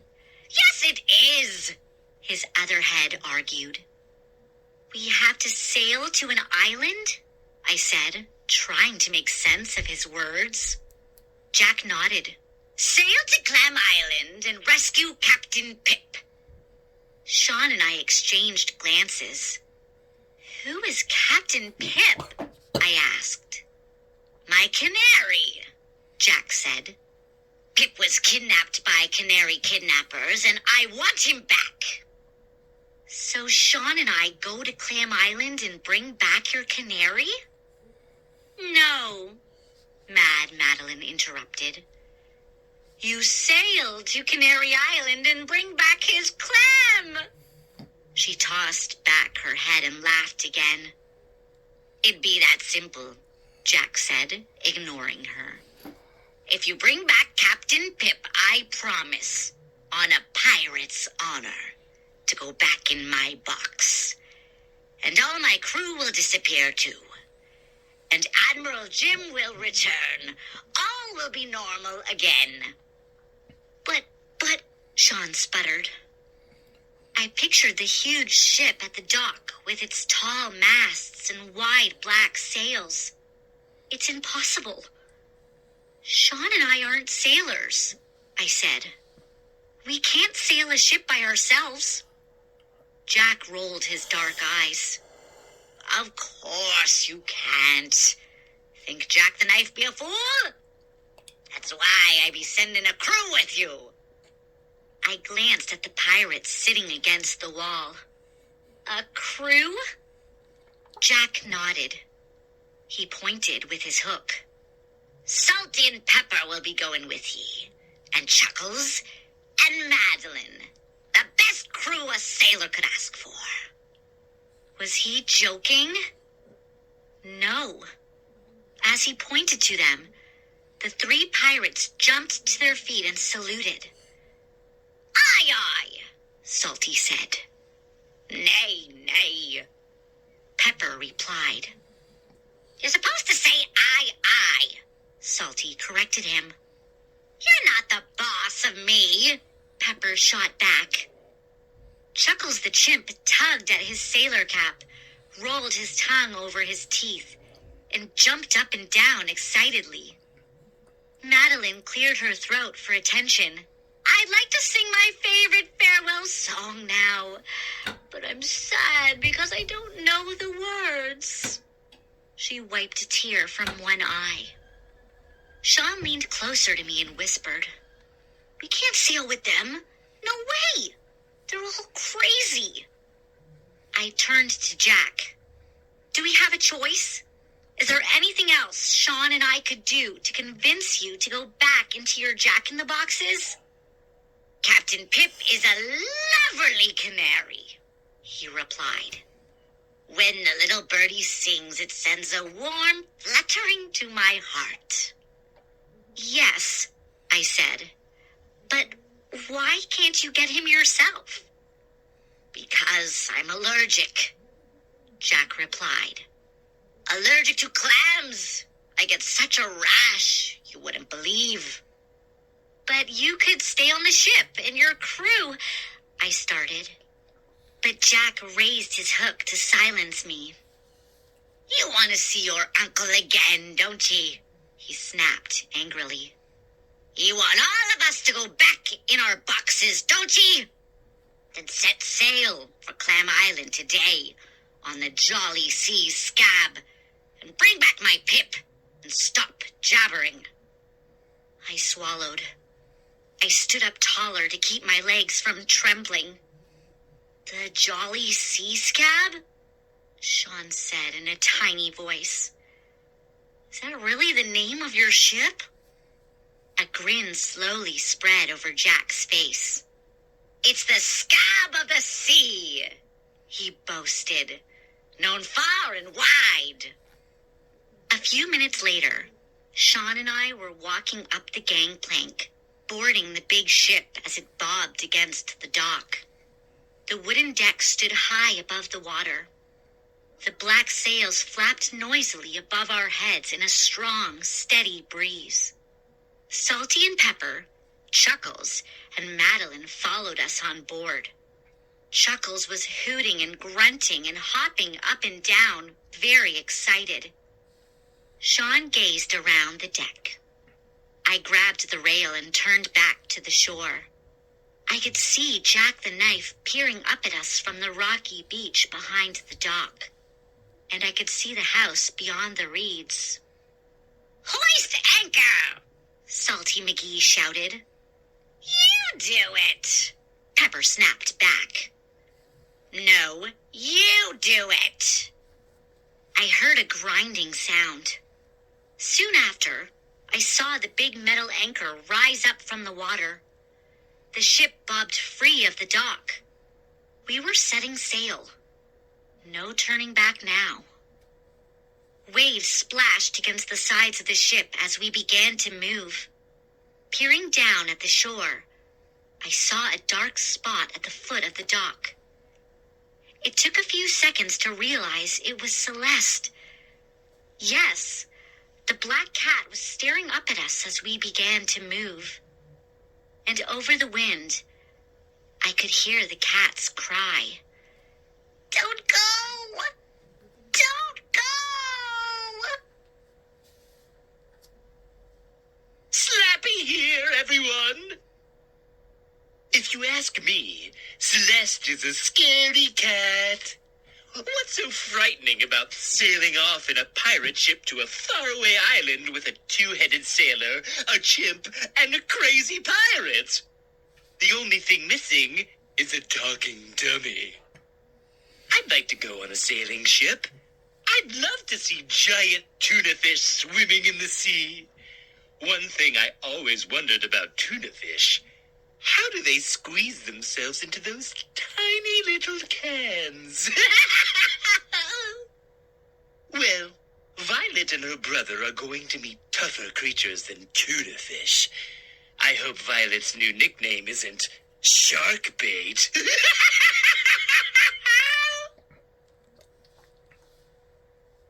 Chapter 15. Sean and I stood side by side, our hands gripping the railing above the deck. The ship bounced on the low waves. The sails fluttered and snapped as they caught the wind, and we picked up speed. We didn't speak as we watched the dock and the beach and the house grow smaller and smaller, fading into the distance. There was no reason to speak. No one to call for help. No one to rescue us from this crazy mission. Sail to an island? Capture a canary and bring it back? Of course, the whole thing was impossible. The black sails whistled and snapped, as if greeting the wind.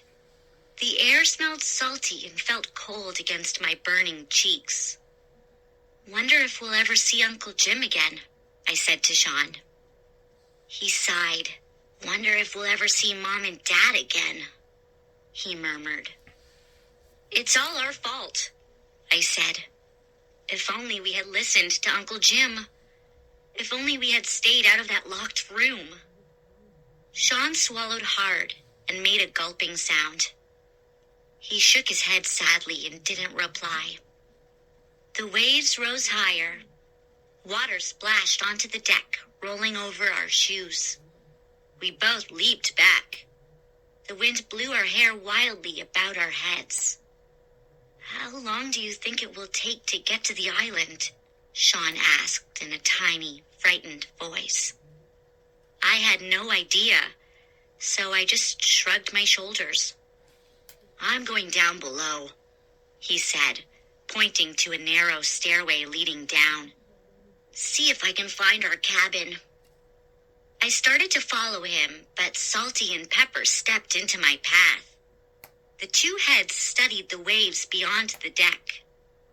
The ship rocked hard and the deck tilted up. I lost my balance and stumbled into him. He staggered to the side and we both nearly fell over. Easy, Salty said. He took me by my shoulders and stood me upright. It will take a while to get your sea legs. No, it won't, Pepper said. Yes, it will. Why do you always argue with me? I don't, Pepper replied. Yes, you do. Both heads turned to me. Which way to Clam Island? Salty asked. I gasped. Which way? Why are you asking me? Because I don't know, he replied. I don't know either, Pepper said. Those words sent a stab of fear into my heart. Were we lost already? "Follow the moon," a voice said from the stairway. Mad Madeline appeared from the deck below. The two heads spun to her. "Follow the moon? It's the middle of the afternoon." "Follow the moon," she repeated. "It will never lead you wrong." She took her braids and tied them in a double knot. A wave of panic swept over me. I forced myself to speak. "You really don't know the way to Clam Island?" I said in a trembling voice. "I believe it's that way," Salty said. His left hand pointed right. His right hand pointed left. "Oh my gosh," I uttered. "Well, who is steering the ship?" "Look on the captain's bridge," he replied. He pointed to a raised deck at the back of the ship. I saw Chuckles, the chimp, standing up there. He had a banana in one hand and the big wooden ship's wheel in the other. He was spinning the wheel one way, then the other. "The chimp is steering the ship?" I cried, unable to hold down my total panic. "He doesn't know where we're going," Madeline chimed in. "But we're making good speed." "Why?" I demanded. "Why is Chuckles steering the ship?" Salty spoke in a low voice. "Do you want to be the one to tell him he can't?" "But you're a sailor, right?" I cried. "You've sailed on this ship many times, and you really don't know how to guide us to the island?" He shrugged. Both heads shook no. "I've been sailing all my life," Salty started. "No, you haven't," Pepper interrupted. "I've been sailing all my life, but directions have always been a mystery to me." "Me too," Pepper added. I blinked. Did they just agree on something? The ship rocked again. Bursts of wind sent my hair flying straight back. I shivered. I was trapped on a ship with these lunatics, already lost on the ocean. The ship was being guided by a chimpanzee in a sailor suit, and no one had a clue how to navigate us to where we were going. Where was Sean? I had to tell him we were in worse trouble than we had imagined. Just as these thoughts swept through my panicked mind, my brother appeared in the stairway from below. He pushed past Madeline and stumbled toward me across the deck. "Look what I found in the cabin below," Sean cried. He raised a rolled-up sheet of canvas in one hand. "It's a map!" "Really?" I cried. "A map that shows the way to Clam Island?" Sean nodded. "Yes, it has all these lines drawn on it, and one line goes straight to Clam Island." "Oh, thank goodness," I said. "Thank goodness, a map." Sean held it up and started to unroll it. "Let me see that," Salty said. He grabbed it out of Sean's hands. "No, let me see it," Pepper shouted. The map went from one hand to the other. "I saw it first," Salty exclaimed. "Let me see it," Pepper cried. The left hand grabbed it. Then the right hand grabbed it back. The two hands appeared to fight over it. "Give it to me! Let me see it!" A strong blast of wind sent the rolled-up map flying out of their hands. "Oh no!" I screamed as I watched the map sail over the railing, plunge down into the water, and disappear in the waves. Chapter 16. I grabbed the rail and gazed down into the water. My stomach felt as if ocean waves were tossing inside me. I had to force myself to breathe. I turned back to the others. Now what are we going to do? I cried. What will we do without a map? Follow the moon, Madeline said. It's all so easy if you follow the moon. Up on the captain's bridge, I saw Chuckles start another banana. He had one hand on the wheel, spinning it one way, then the other. It's all your fault, Pepper told his other head. No, your fault, Salty replied.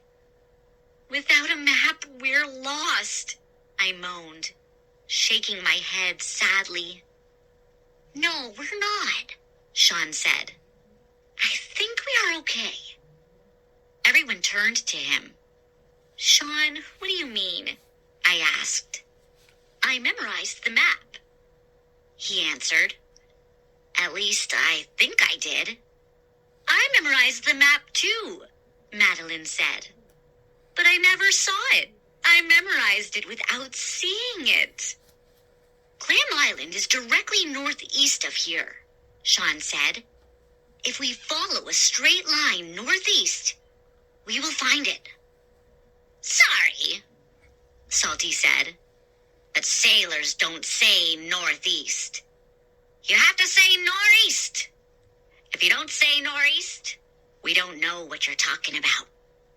Not true, Pepper argued. We need someone to steer us northeast, I said. I don't think Chuckles can do it. I glanced at the captain's bridge. Chuckles was standing on his head now, scratching his stomach. Of course Chuckles can't do it, Salty said. Chuckles is a chimpanzee. Well, I can man the wheel, Pepper said. I steered many a sailing ship to shore. No, you haven't, Salty told his other head. I can try, Pepper replied. Madeline climbed up to the bridge. She took Chuckles by the hand and led him down. Chuckles and I are going down to my cabin to have a chat. Hoo, hoo, hoo, said Chuckles. Maybe we'll play a game of chess, Madeline said. Hoo, hoo. I know what you're saying, she told Chuckles. You don't enjoy it because I always win, but that's because you're a chimp and you don't know the rules. I watched them disappear down the stairs. Salty and Pepper climbed up to the bridge and took the wheel. They moved it steadily between their hands. As Sean and I watched, the two heads tilted up toward the sky and began to sing a sea song into the wind, loud and strong. We're salty dogs are we. And like salty dogs everywhere, we sail the salty sea. We sail the salty sea. We sail the salty sea. We're salty dogs, yes, salty dogs. And where the rolling waves take us, salty dogs we be. Salty sang the melody, and Pepper sang harmony, and it sounded pretty good. The sun was red now, lowering itself so low, it appeared to be sinking into the tossing waters. High clouds swept slowly above us. The water shimmered and sparkled as we moved over it. I started to feel a little better. If Sean read the map correctly, we were on the right course. And Salty McGee seemed to know how to handle the wheel. I turned to Sean, who was staring out at the blazing colors of the setting sun. Maybe we'll get lucky, I said. Maybe we can get to that island and back. Maybe, Sean said. Our luck held for another 10 minutes. Then the ship sprung a leak. Chapter 17. Sean and I stood at the railing, gazing down at the tossing green waters.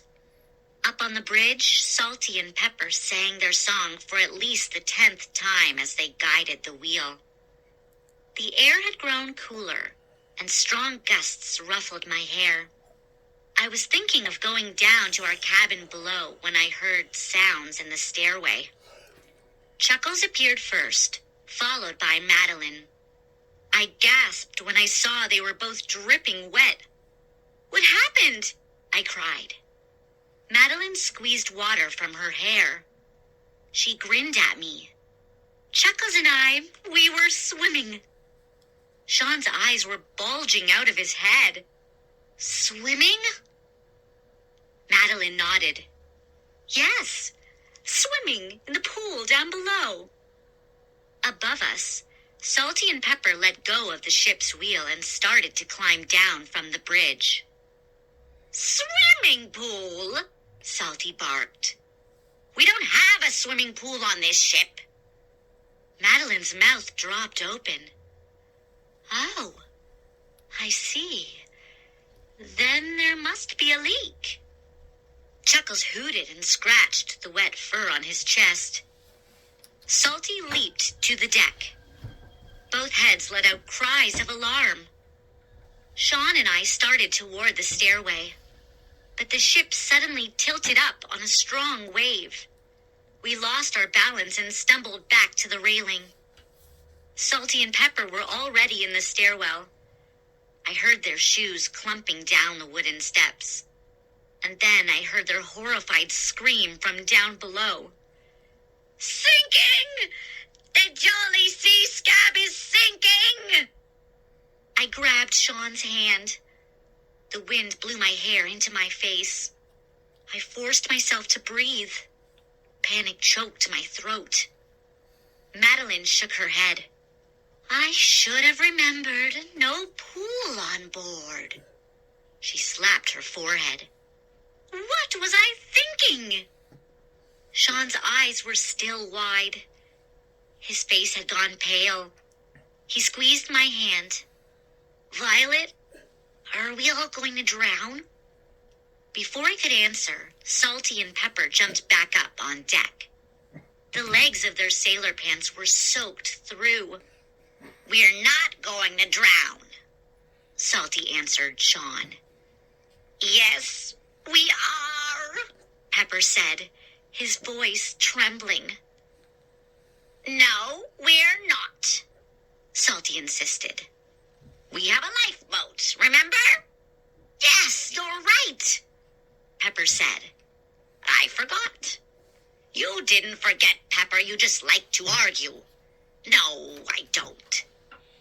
"Stop arguing, you two," I screamed. "Where is the lifeboat? Get us to the lifeboat."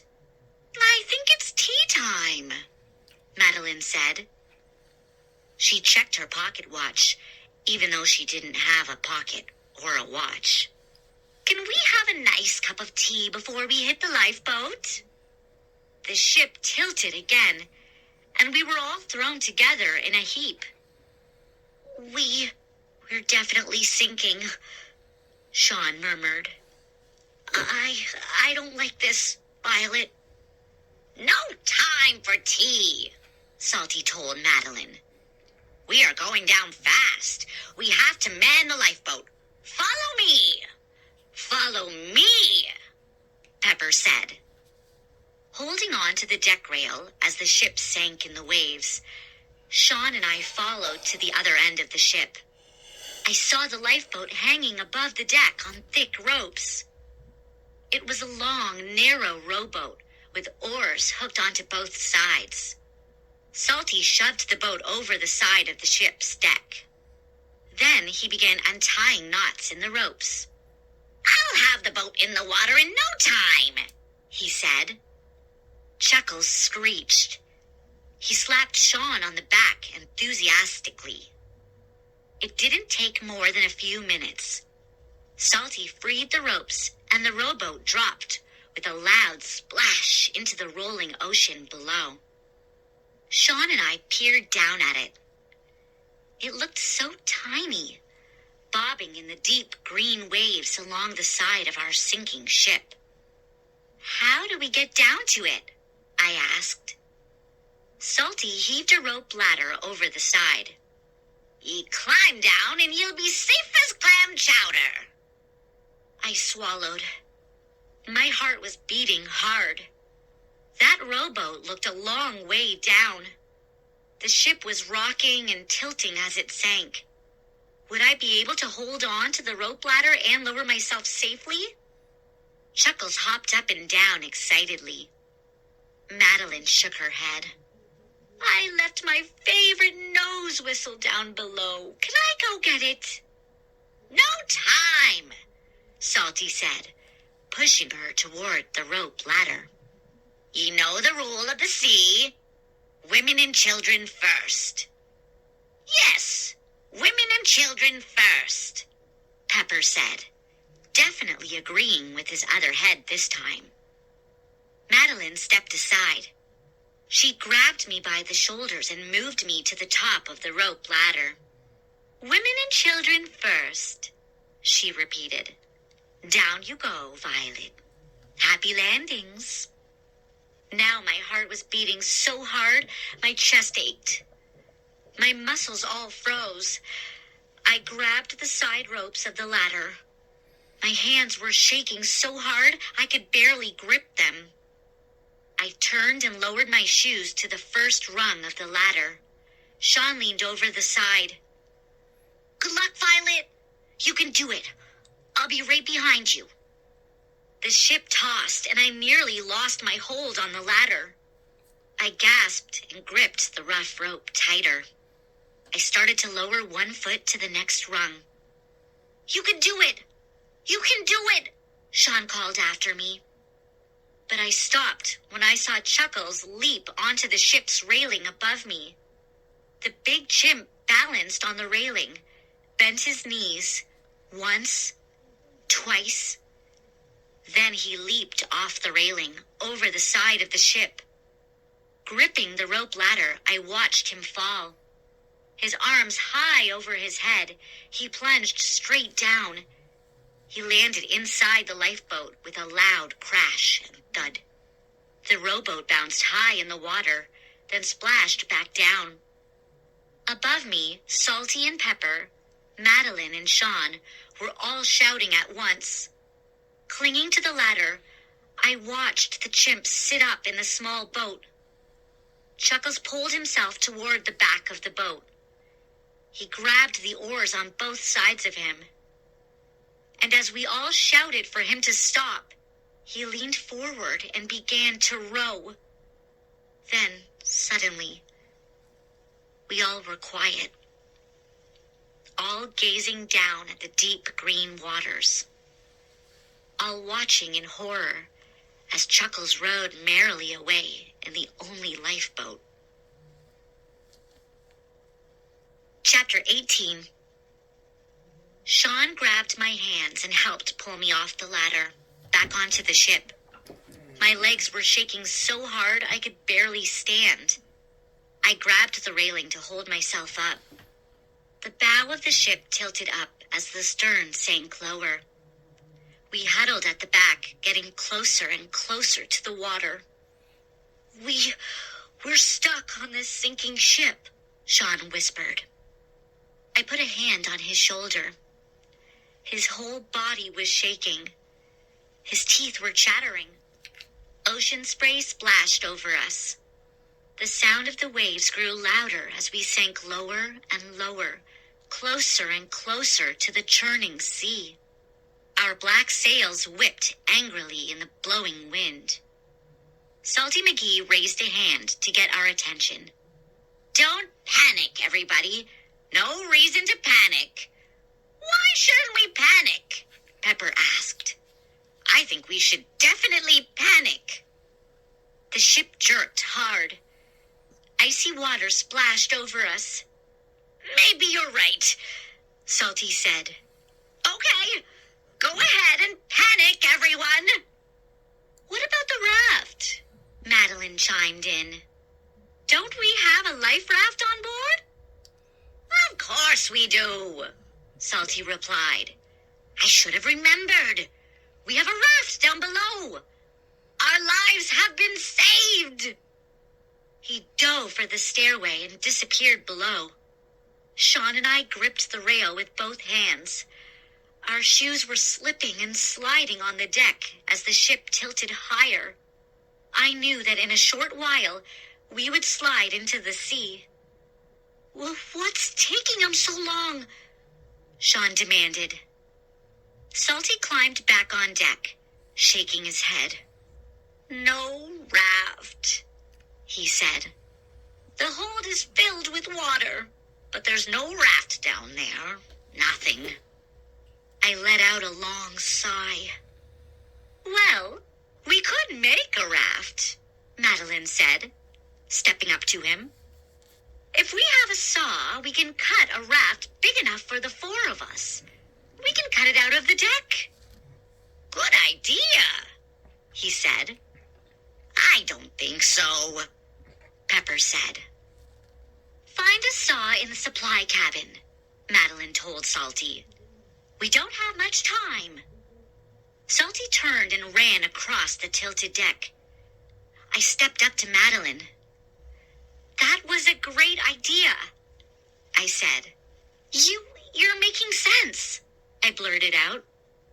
She brought her face close to mine and whispered, "I'm not really crazy, Violet. It's all an act. I act like this so Jack the Knife and the others won't put me to work. I don't want to be a pirate like them. Safer, you know." I realized my mouth was hanging open. Sean was staring at her too. All an act. Well, she was a good actress. She had everyone fooled. We cried out as the ship lurched again. I heard a cracking sound and saw the rail on the deck wall crack and splinter. Glass shattered. The black sails flapped louder on their tilted masts. Salty came running back to us. "We don't have a saw," he reported, "so we can't build a raft." He squinted at Madeline. "Any other ideas?" Before she could answer, there was a deafening crash. One of the masts toppled over. The sails plunged into the waves, and the whole mast broke off and disappeared into the sea. Cracking sounds, shattering glass, wood breaking, crunching. The deck shot away, tilted up, and we were standing on air. I grabbed onto Sean as we went flying, then dropping,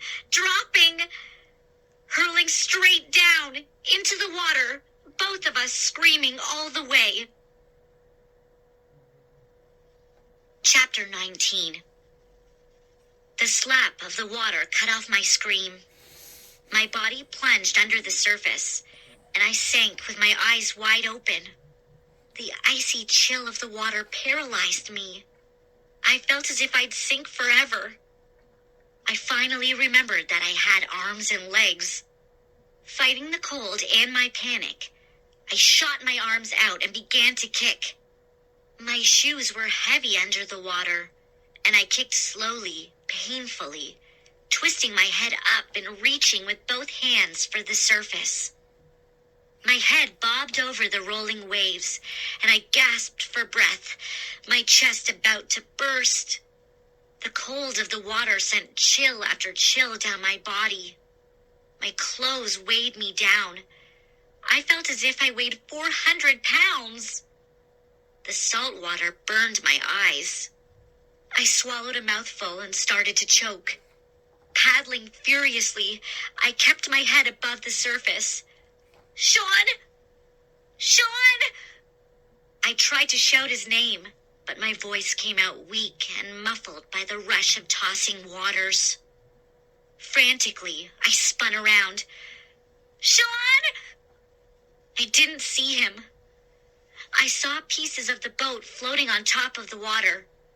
Chunks of the masts, a black sail, boxes and chests and chairs from the cabins down below. "Sean!" My voice cracked with terror. Where are you? A wave tossed me backward. I hit something hard. Hey! A voice cried out. I spun and saw my brother. His blonde hair matted against his head, his eyes wide with terror, paddling hard, struggling to tread water as the waves pushed us one way, then the other. Sean, you're okay? I choked out. Violet! I couldn't hear what he said. I knew that Sean wasn't a very strong swimmer. I wrapped my hands around his waist and tried to hold him above the surface. We can't hold on much longer, Sean said. A wave tossed us into the black sail floating on the surface. The sail sank slowly, silently. I held on to Sean and we bobbed away from it. I pointed. Look, the ship is gone. It's under the waves. Where are the others? Where are Madeline and Salty and Pepper? Sean didn't seem to hear me. His whole body shuddered under the water. We're going to drown, he murmured. No, I said. Hold on, Sean. Keep kicking. Hold on. I tried to sound courageous, but I knew Sean was right. There was no way we could survive for long. I held on to Sean as a strong wave swept us forward. The sun was nearly down. I saw ripples of red light in the darkening water. The sky above us was gray with heavy, low clouds.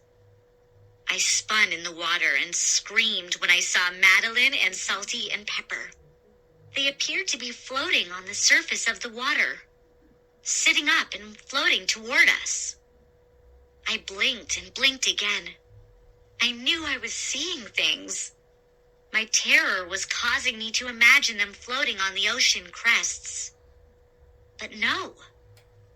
They began to wave their arms and shout at us. And I saw they weren't floating by themselves. They were sitting on a square piece of the deck. They had a raft after all. Salty and Pepper reached both hands down and grabbed Sean under the shoulders. Would you like a ride? He shouted. Plenty of room for all. Sean scrambled onto the small raft. Then they pulled me on after him.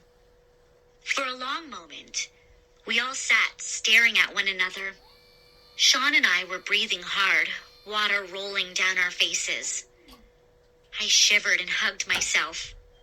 The air had grown cold with the sun nearly down, and my soaked clothes pressed against my skin. The Jolly Sea Scab is at the bottom of the sea, Salty said. She was a good ship. No, she wasn't, his other head replied. She sprung a leak and stranded us here. She was a good ship in her day, Salty said. Pepper muttered something I couldn't hear over the rush of wind and the steady wash of the waves. The deck made a good raft after all, Madeline said. She leaned back, pressing her hands on the wood planks behind her. We didn't have to saw it. It broke into the perfect size. It doesn't matter, Salty said, shaking his head. Look around. Nothing but ocean for miles. No other ship. No one to save us. We can't give up, I said. Maybe we're going to freeze to death, Salty said. He shuddered. No, we're not, Pepper chimed in. We're going to starve to death.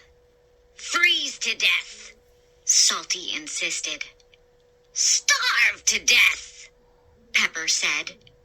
Freeze to death! That argument is not going to help us, Madeline said. I don't care which one of you wins. You're not being helpful. The two heads stared at her. What would be helpful? Pepper asked. This will, Madeline replied.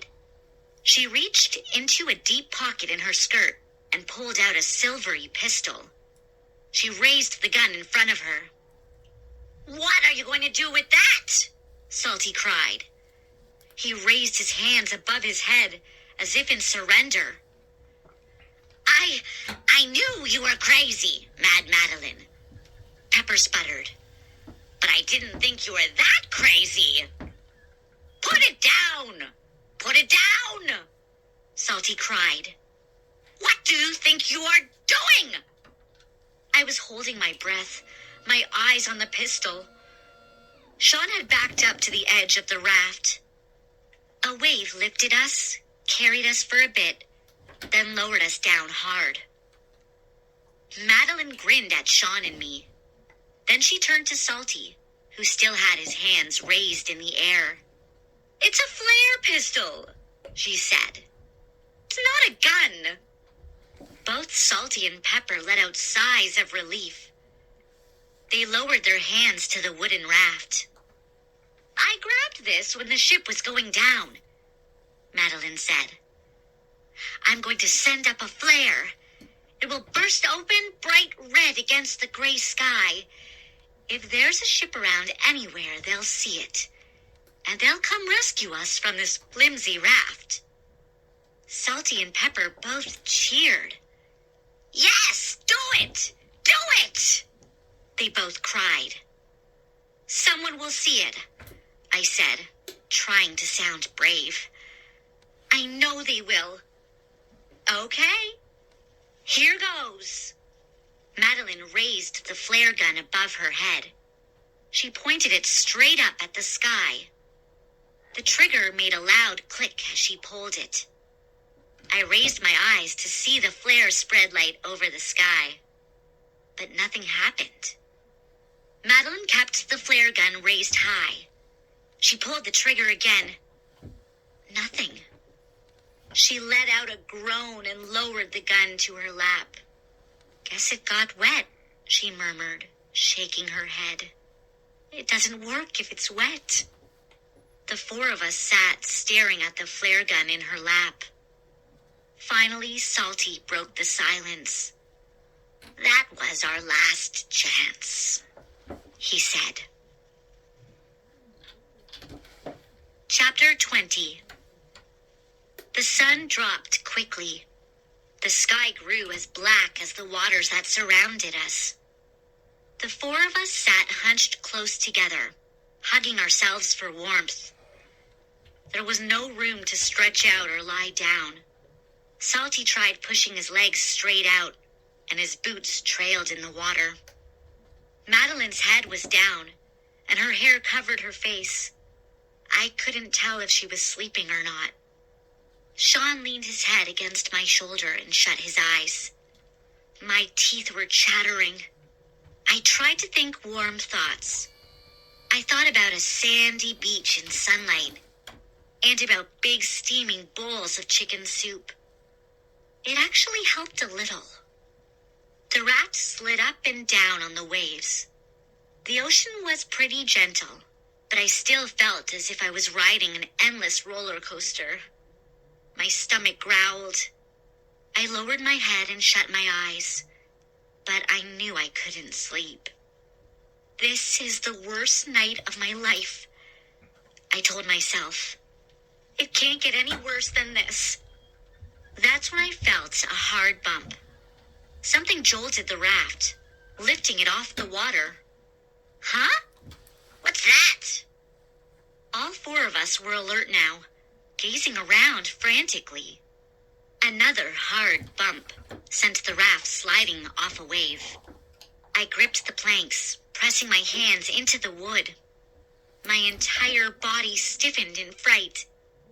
Sharks!" Sean stuttered. Another bump made me scream. Madeline placed a hand on my shoulder. "Let them have their fun. They'll swim away soon. Sharks never stay still." "But what if they're hungry?" I demanded. "Don't put your hands or feet in the water to find out," Salty chimed in. Another bump from under the raft made us all scream. I bounced hard. Sean grabbed me and held onto my arm. "Does anyone know the pirate's prayer?" Pepper asked. "I'd like to say the pirate's prayer now." "There's no such thing," Salty said. "Too bad," Pepper said. "This would be a good time for it." I was gritting my teeth so hard my jaw ached. I hugged myself tightly, as if that could keep me safe. I squinted into the black water, trying to see the shark that kept attacking us.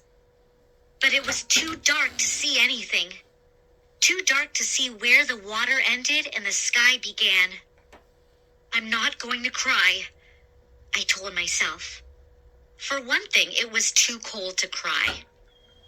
I imagined my tears freezing, turning to ice on my cheeks. I have to be brave for Sean. He clung to my arm, his head down, his shoulders trembling. "The shark is gone," I whispered. "Sean, do you see? It's not bumping the raft anymore." He didn't raise his head. "That's good," he whispered. "But Salty and Pepper are right. We can't survive out here." I wanted to reply with something cheerful or optimistic, but I couldn't think of anything.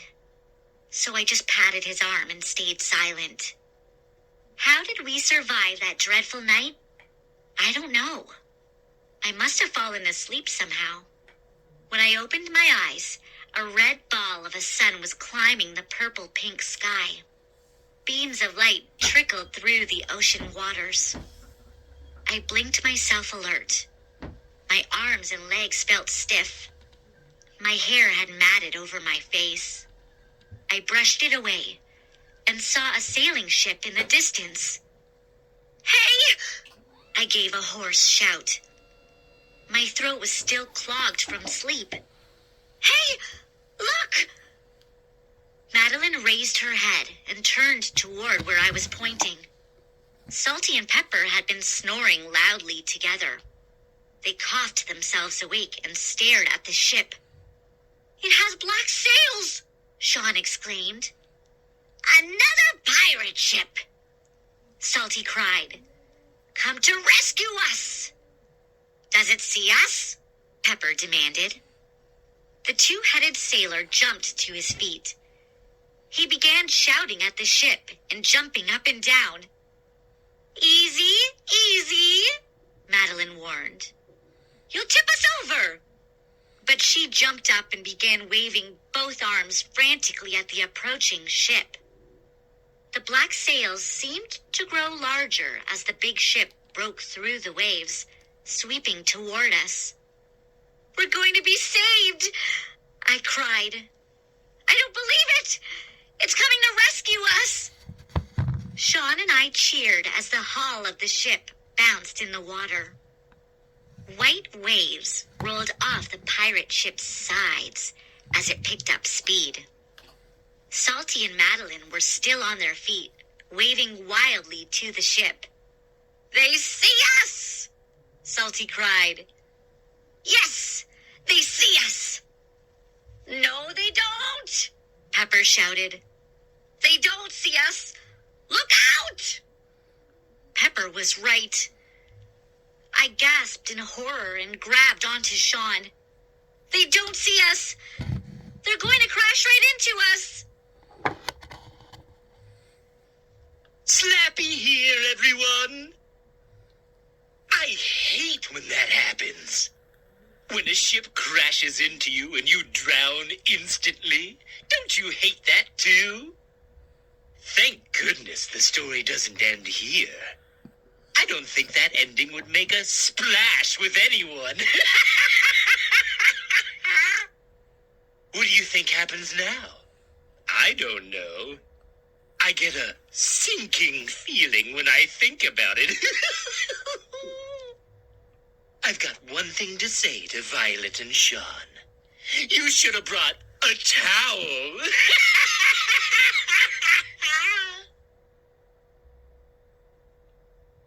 Chapter 21. A deep shadow covered us as the hull of the big pirate ship rose, sending up tall waves. A frothy, white-capped wave leaped high, then came sweeping forward. I held on to Sean with both hands. The wave crashed over our tiny raft, sending it toppling over. Sean and I flew into the air. I opened my mouth to scream, but no sound came out.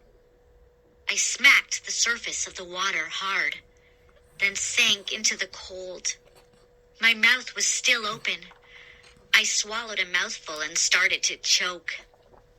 I forced myself to the surface, still coughing. I wiped water from my eyes and searched desperately for my brother. I saw the raft, empty now, being carried away on the waves. And then I saw Sean, paddling frantically, waves pushing him one way, then the other. "Sean!" I tried to call to him, but my throat was still clogged with salt, thick ocean water. The pirate ship bobbed beside us now, and I saw something fly off the deck. It floated up, then hit the water beside us. It was a net, a wide fisherman's net. The opening spread in front of us, and Sean and I dove into it. A few seconds later, our traveling companions, Madeline and Salty and Pepper, joined us, thrashing their arms and legs, eager to be pulled up to safety. The net lifted us out of the water. We bounced off one another, moaning and groaning, gasping in breaths of fresh air. "So this is what it's like to be a tuna fish," I said. Sean didn't smile. He was concentrating on staying on his hands and knees as the net rose higher and swung us onto the ship's deck. We landed hard on the wooden planks. I landed on my side, and pain shot up and down my whole body. I breathed steadily, waiting for it to fade. I wasn't about to complain. We were alive, back on board a ship. I thought we were safe. I didn't know that we were still in horrible trouble. Chapter 22. The black sails rippled overhead, and the ship rocked gently over the low waves. Sailors surrounded us. They pulled us out of the heavy rope net. I know that it's not right to judge people by their looks, but these men were mean-looking, frightening, tough. Their beards were long and their hair was wild. They had tattoos of anchors and mermaids over their arms. Their uniforms were stained and torn. They spit and cursed as they dragged us out of the net and stood us in a line against the cabin wall. A tall, red-headed pirate tugged my brother by the hair and tossed him in line. 3 or 4 of them circled Salty and Pepper and shoved back their heads, laughing. "Hey, mate, aren't you the pretty one?" "Ha ha! Who says 2 heads are better than 1? This one would look a lot better with no head." "Maybe Captain Billy will do this guy a favor and cut them both off." "Where is my luggage?" Madeline demanded. "Did you take it to my first-class cabin?" I could see she was back to her crazy act again. "Thank you for rescuing us," I said, my voice coming out tiny and high. "You'd best be saving your thank yous," the red-haired pirate said, scowling. "Captain Billy Bottoms will have plans for you, and my guess is you're not going to like them." I heard heavy footsteps. We all turned and saw a large man striding toward us. He wore a bright yellow shirt, ruffled at the sleeves, under a purple jacket that came down to his knees. His trousers were purple, too. He had long, shiny black hair, parted in the middle of his head and falling down to his shoulders. His eyes were round and dark, and he had a wire-thin mustache under his nose. curled up on both sides. His face was fat and as round as a basketball. He was nearly as wide as he was tall. His body reminded me of a purple pumpkin with a head on top. He was so weird looking, I almost laughed. But I held myself in when I saw his men stand at attention and grow silent. I could see they were afraid of him. "Well, well," he said in a squeaky voice. "What do we have here? What ugly seaweed has washed up from the waters below?" He rubbed his pudgy hands together. "Our good old ship sank, Captain," Salty answered. "The Jolly Sea Scab went down yesterday. You heard of our ship, of course?" "No," the captain said sharply. "Never heard of it. Never wanted to." He tugged at the ends of his wiry mustache. I shoved back my drenched hair. "Thank you for rescuing us, Captain," I said. He turned to me and studied me for a long moment. "Don't thank me yet, young miss. I haven't decided if you sea slugs are all worth keeping. Maybe I'll have to toss you back." He laughed. "Welcome to my ship, the Slimy Sea Worm. I'm Captain Billy Bottoms, and I'm known as the Pimple of the South Seas. Do you know why I'm known as the Pimple of the South Seas?" No one spoke. We all stared back at him. Finally, Madeline broke the silence. "Because people like to squeeze you?" He squinted at her. "Are you crazy?" She nodded. "That's what everyone tells me. How about you?" Billy Bottoms's round face turned as purple as his suit. He narrowed his eyes at his men, who waited at attention across the deck. "I've decided what to do with these sea slugs," he said. My heart skipped a beat. Would he really toss us back into the ocean? Captain Billy rubbed his chubby hands together again. "I'm going to take them to the next island where they'll be held as prisoners." Sean and I both gasped. But, I sputtered. He raised a hand to silence me. "Captain Billy Bottoms has made up his mind. You'll go to work in the banana fields. You'll enjoy it. All the bananas you can eat." "Ha ha ha!" He stepped up to me, his dark eyes wild. "Still want to thank me, Missy?" You can't do that," I blurted out. He laughed again. "I'm the Pimple of the South Seas. I can do whatever I please." He motioned to his men. "Take them down below." But then he stopped. He narrowed his eyes at Salty and Pepper, as if seeing them for the first time. Bottoms rubbed his fat cheeks, thinking hard. "Hey," he said to the two-headed sailor. "Don't I know you? Haven't I seen you somewhere before?" Salty and Pepper both nodded. "Yes, Captain Billy," Salty said. "We sailed together, you and I, on the Sour Petunia, remember?" Bottoms thought about it. "Oh, right. We were mates. Now I remember." "Thank you for rescuing us," Pepper said. "Since we were mates and sailed together, I guess you'll change your mind. You'll let us go."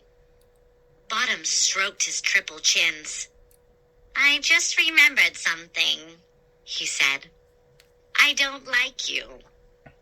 I didn't like you then, and I don't like you now. In fact, I hate you both." "But I changed a lot," Salty cried. Maybe you'll like me now. Maybe we'll be best friends forever. I don't think so, Bottoms said. He turned to the red-haired sailor.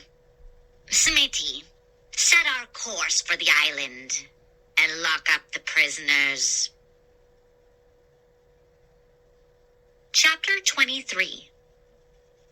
I love a good banana when it's ripe, Madeline said. Salty and Pepper stared at her. Don't bananas grow on trees? Salty asked. That means we'll have to climb trees to pick them, and I'm afraid of heights. I'm afraid of depths, Pepper said. I'd rather climb banana trees than be down at the bottom of the ocean. Sean and I mumbled agreement. I hate bananas, I said. They're too sticky. They always get stuck on the roof of my mouth. You should try chewing them, Madeline said. We were locked in a dark, smelly cabin at the bottom of the ship. We talked about bananas because what was really on our minds was too frightening. But I couldn't keep my thoughts from going there. I'm going to be a banana worker on a strange island. Sean and I will never get home. We'll never see our parents again. It was much easier to talk about bananas than to talk about our real fears. We all jumped in surprise when Smitty, the red-haired sailor, appeared carrying a tray of food bowls. Help yourselves, he said. The captain sent you some dinner. I stared at the yellow mush in the bowls. What is it? I asked. Banana pudding, Smitty answered. He laughed. Captain Billy Bottoms has an awesome sense of humor. Awesome, I muttered. The next morning, Sean and I were jolted as the ship bumped hard. I caught my balance as the cabin floor seemed to bounce. Then it came to rest, and I realized we had docked. A short while later, Smitty appeared down below. He and the other pirates led us up to the deck. My knees ached, and my legs were stiff from not moving. As we stepped out of the hold, I raised my eyes to the sky. It was solid blue, and a bright yellow sun was already high above us. I took several deep breaths. It felt so good to get the stale air out of my lungs and some fresh sea air in. What is this island called? Salty asked Smitty. Smitty grinned at him. It's called your new home. The ship bobbed gently against the dock. Sean peered over the deck and pointed. You can see banana trees for miles. I followed his gaze. I saw a narrow, sandy beach beyond the dock. I saw some men dressed in white shirts and shorts, wearing wide white hats. They had their eyes on the ship. They stood near a line of open horse-drawn carts, all filled to the top with mountains of bananas. I could go for a banana split, Madeline said. Captain Billy Bottoms appeared and came bounding toward us. He had a wide grin on his red, round face. His shiny black hair caught the sunlight and made him glow as if he was on fire. Good morning, plantation workers, he said in his squeaky voice. Your new home isn't far from here. Can we talk about this? Salty asked. Since we were old mates. You're going to be a problem, Bottoms said, scowling at Salty. There isn't much demand for a two-headed worker. You eat twice as much. I'm a good sailor, Captain, Salty insisted. I could join your crew. It would be like old times. I hate the old times, Bottoms shouted. And I hate you. He slapped the side of the deck. Enough talk.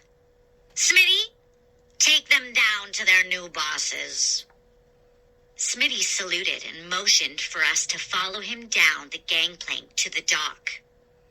"Don't slip on any banana peels," Bottoms cried. And then he laughed until his face was beet red and tears poured from his eyes. We followed Smitty down to the island. We were about to start our new lives on a banana plantation.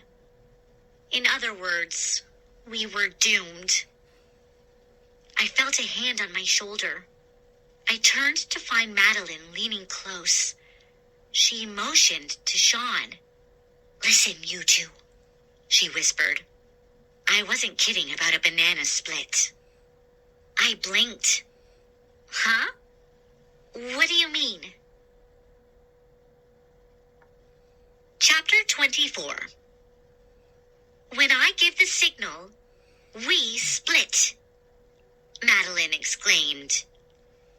"You mean run?" Sean asked. She nodded. "Duck under the banana carts and run to the fields on the other side." My heart fluttered in my chest. "Okay," I whispered. "What's the signal?" "Hey, no talking," Smitty shouted. He stepped between us, his eyes darting angrily from Madeline to me. He grabbed each of us by the shoulder. "What were you talking about?" "How handsome you look in that sailor uniform," Madeline replied. He squinted at her. "You think so? I just had it washed 6 months ago. That's why it looks so sharp." Then he added with a grin, "You're going to love picking bananas." "I'd rather pick my nose," Madeline said. She tossed back her head and laughed a long, hoarse laugh. The plantation owners heard Madeline's strange laugh and looked at us. "Is she crazy?" one of them asked. "Who? Mad Madeline?" Smitty said. "Of course she isn't crazy. She's just in a good mood because she loves bananas." "Banana split," Madeline whispered. She gave Sean and me a push, and we took off running. Our shoes thudded on the sand as we headed to the line of banana carts on the road. I glanced back and saw Salty and Pepper following us, taking long running strides. "They're getting away!" a sailor shouted from behind us. "Stop them! Get them!" Smitty and the other sailors were close behind. The plantation owners came running, shouting and waving their arms. "They're too fast," I realized. "We'll never escape. Where can we run?" Madeline ducked her head and dove under a banana cart. Sean and I and Salty and Pepper followed, diving under the cart, then crawling to the other side. The carts were lined up all down the narrow dirt road that led away from the beach. The horses pulling the carts all stood very still with their heads down. The open cart beds were bulging with bananas. The banana fields started on this side of the road and seemed to stretch for miles. The shouts of the men grew louder. I could hear their running footsteps on the other side of the carts. I struggled to catch my breath as we ran.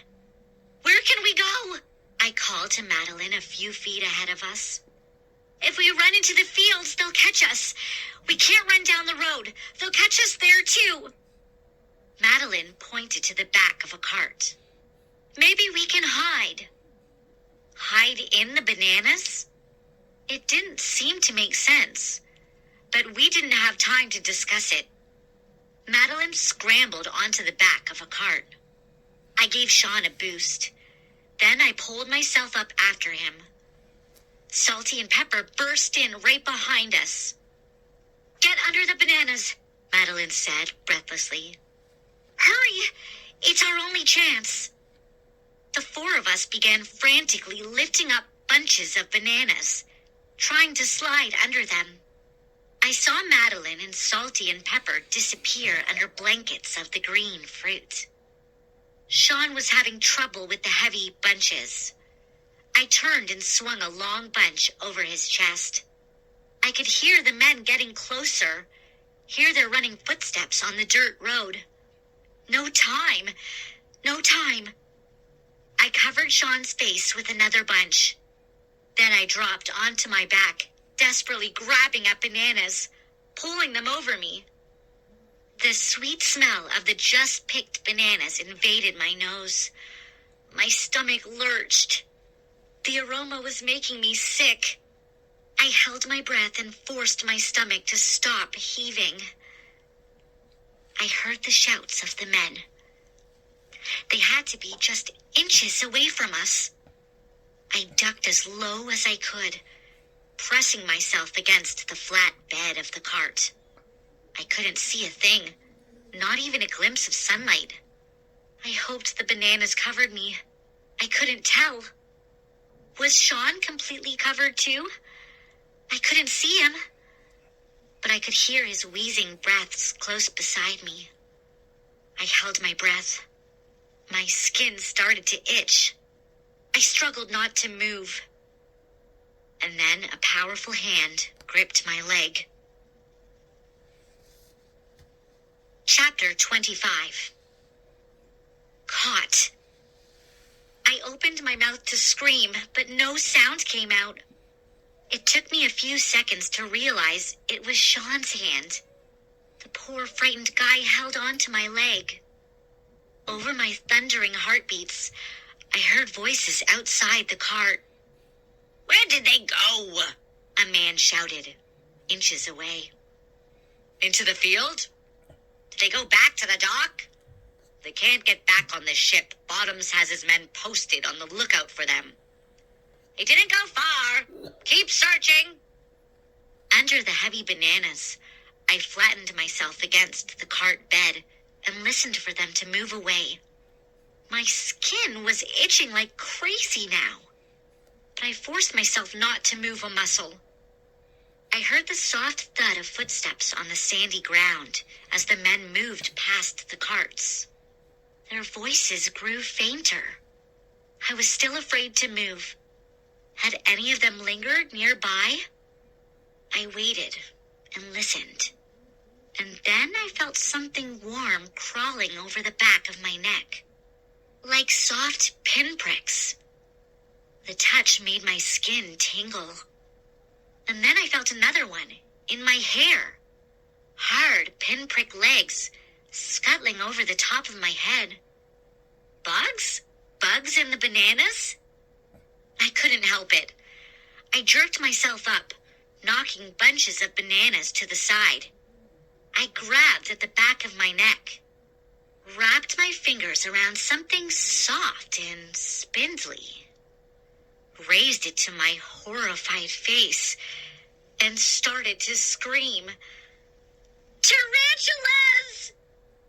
I felt the soft tickle of one crawling up my right leg. Frantically, I slapped at my hair, and a tarantula came toppling out. It scrabbled away on its slender legs under the bunches of bananas. Had anyone seen me sit up?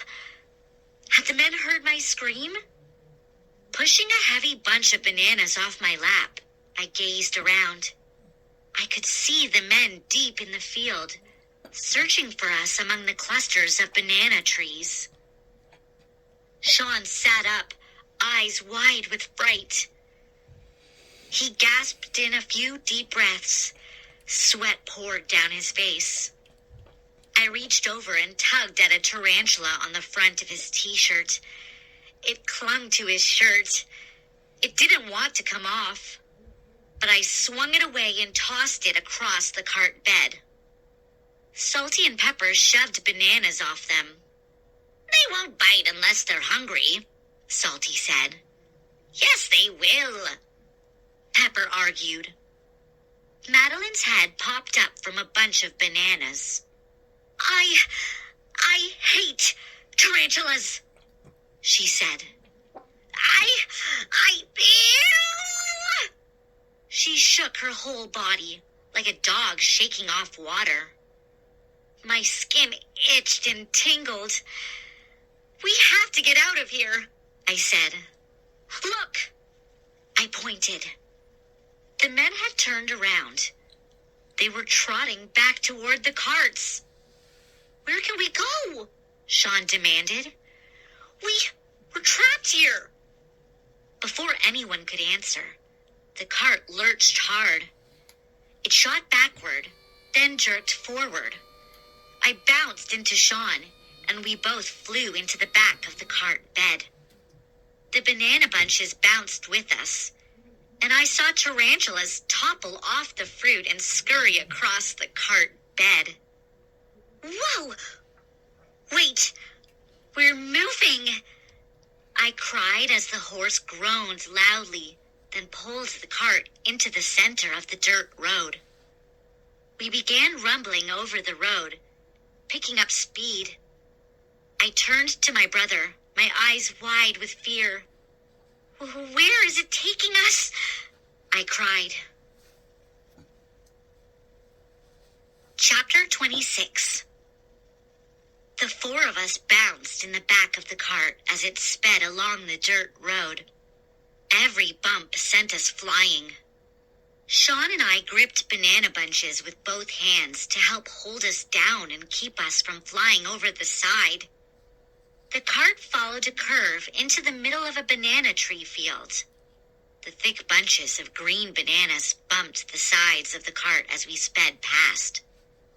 "I think we should jump out," Salty shouted over the roar of the cart. "No, we shouldn't," Pepper said. "If we stay in the cart, we'll be caught," Salty warned. "If we jump, we'll break our necks," his other head insisted. They were still arguing about what to do when the cart squealed to a stop.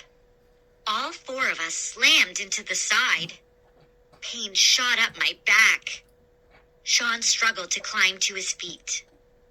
I gazed around. We had stopped in a tiny village. I saw a row of white shacks. An old carriage with a missing wheel stood in the front of a little store. Two kids eating popcorn leaned in the doorway to a shop. "Hurry! Move!" Salty shouted. "We're out of here!"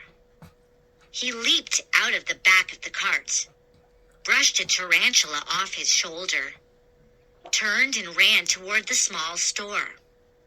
Sean and I helped Madeline off the cart. Then the three of us started to run. We heard the cart driver shout behind us, "Stop!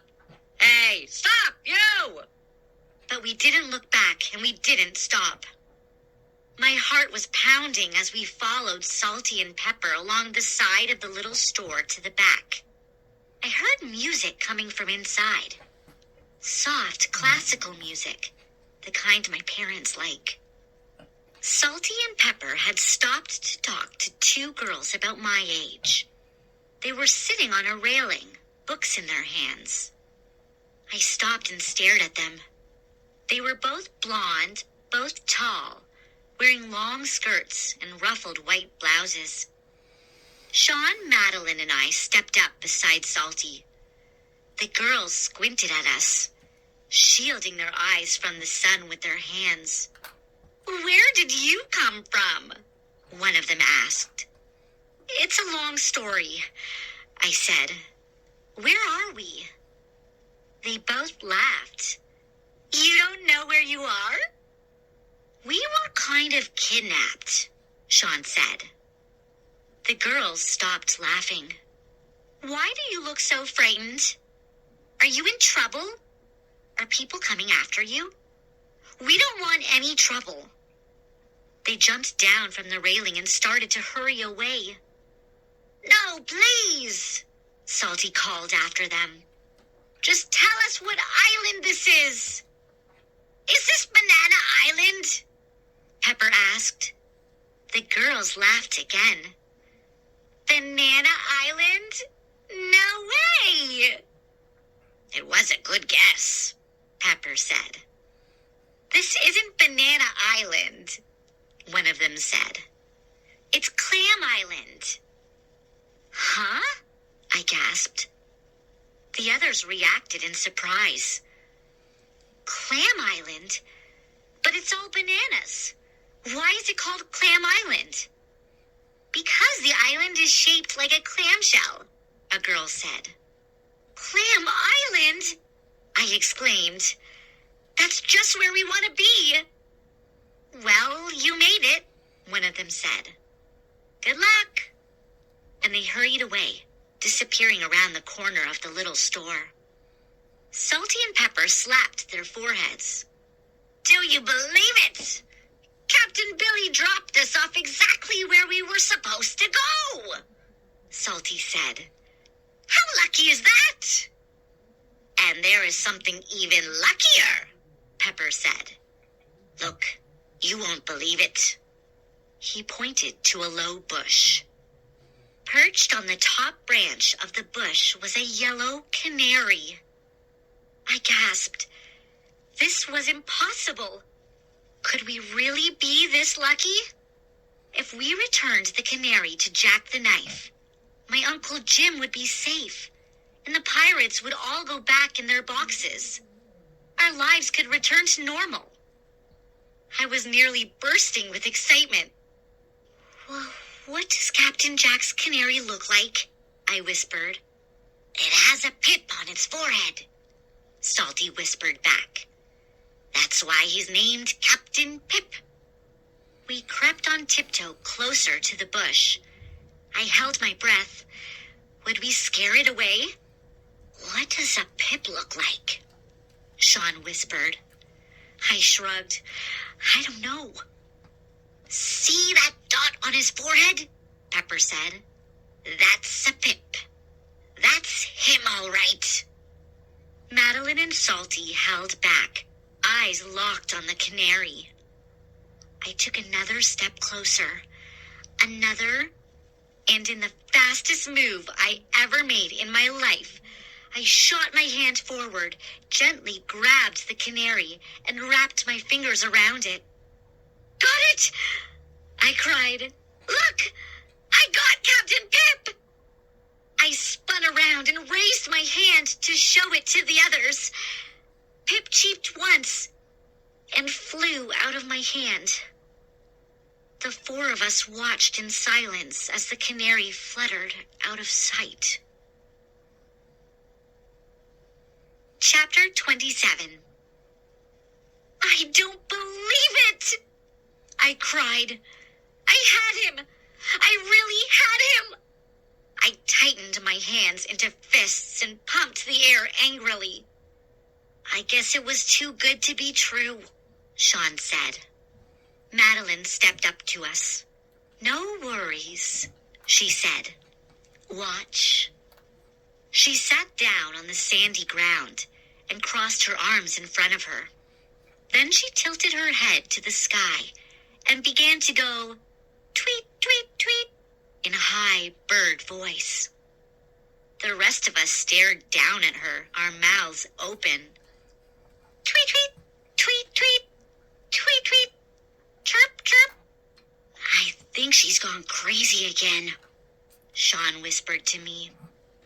I heard that, Madeline said. I'm not crazy. How do you think you get a canary to come back? By making canary sounds. She turned away from us and began chirping and tweeting again. Sean and I exchanged glances. Did she really know how to call a canary back? We didn't have to wait long to find out. Madeline was chirping her head off when the canary appeared. It fluttered over her for a few seconds. Then it sailed right into her open hand. Captain Pip, we've got you, she cried happily. The rest of us cheered. She cupped the bird carefully in her hands. We had come to Clam Island. We had captured Captain Jack's canary without hardly trying.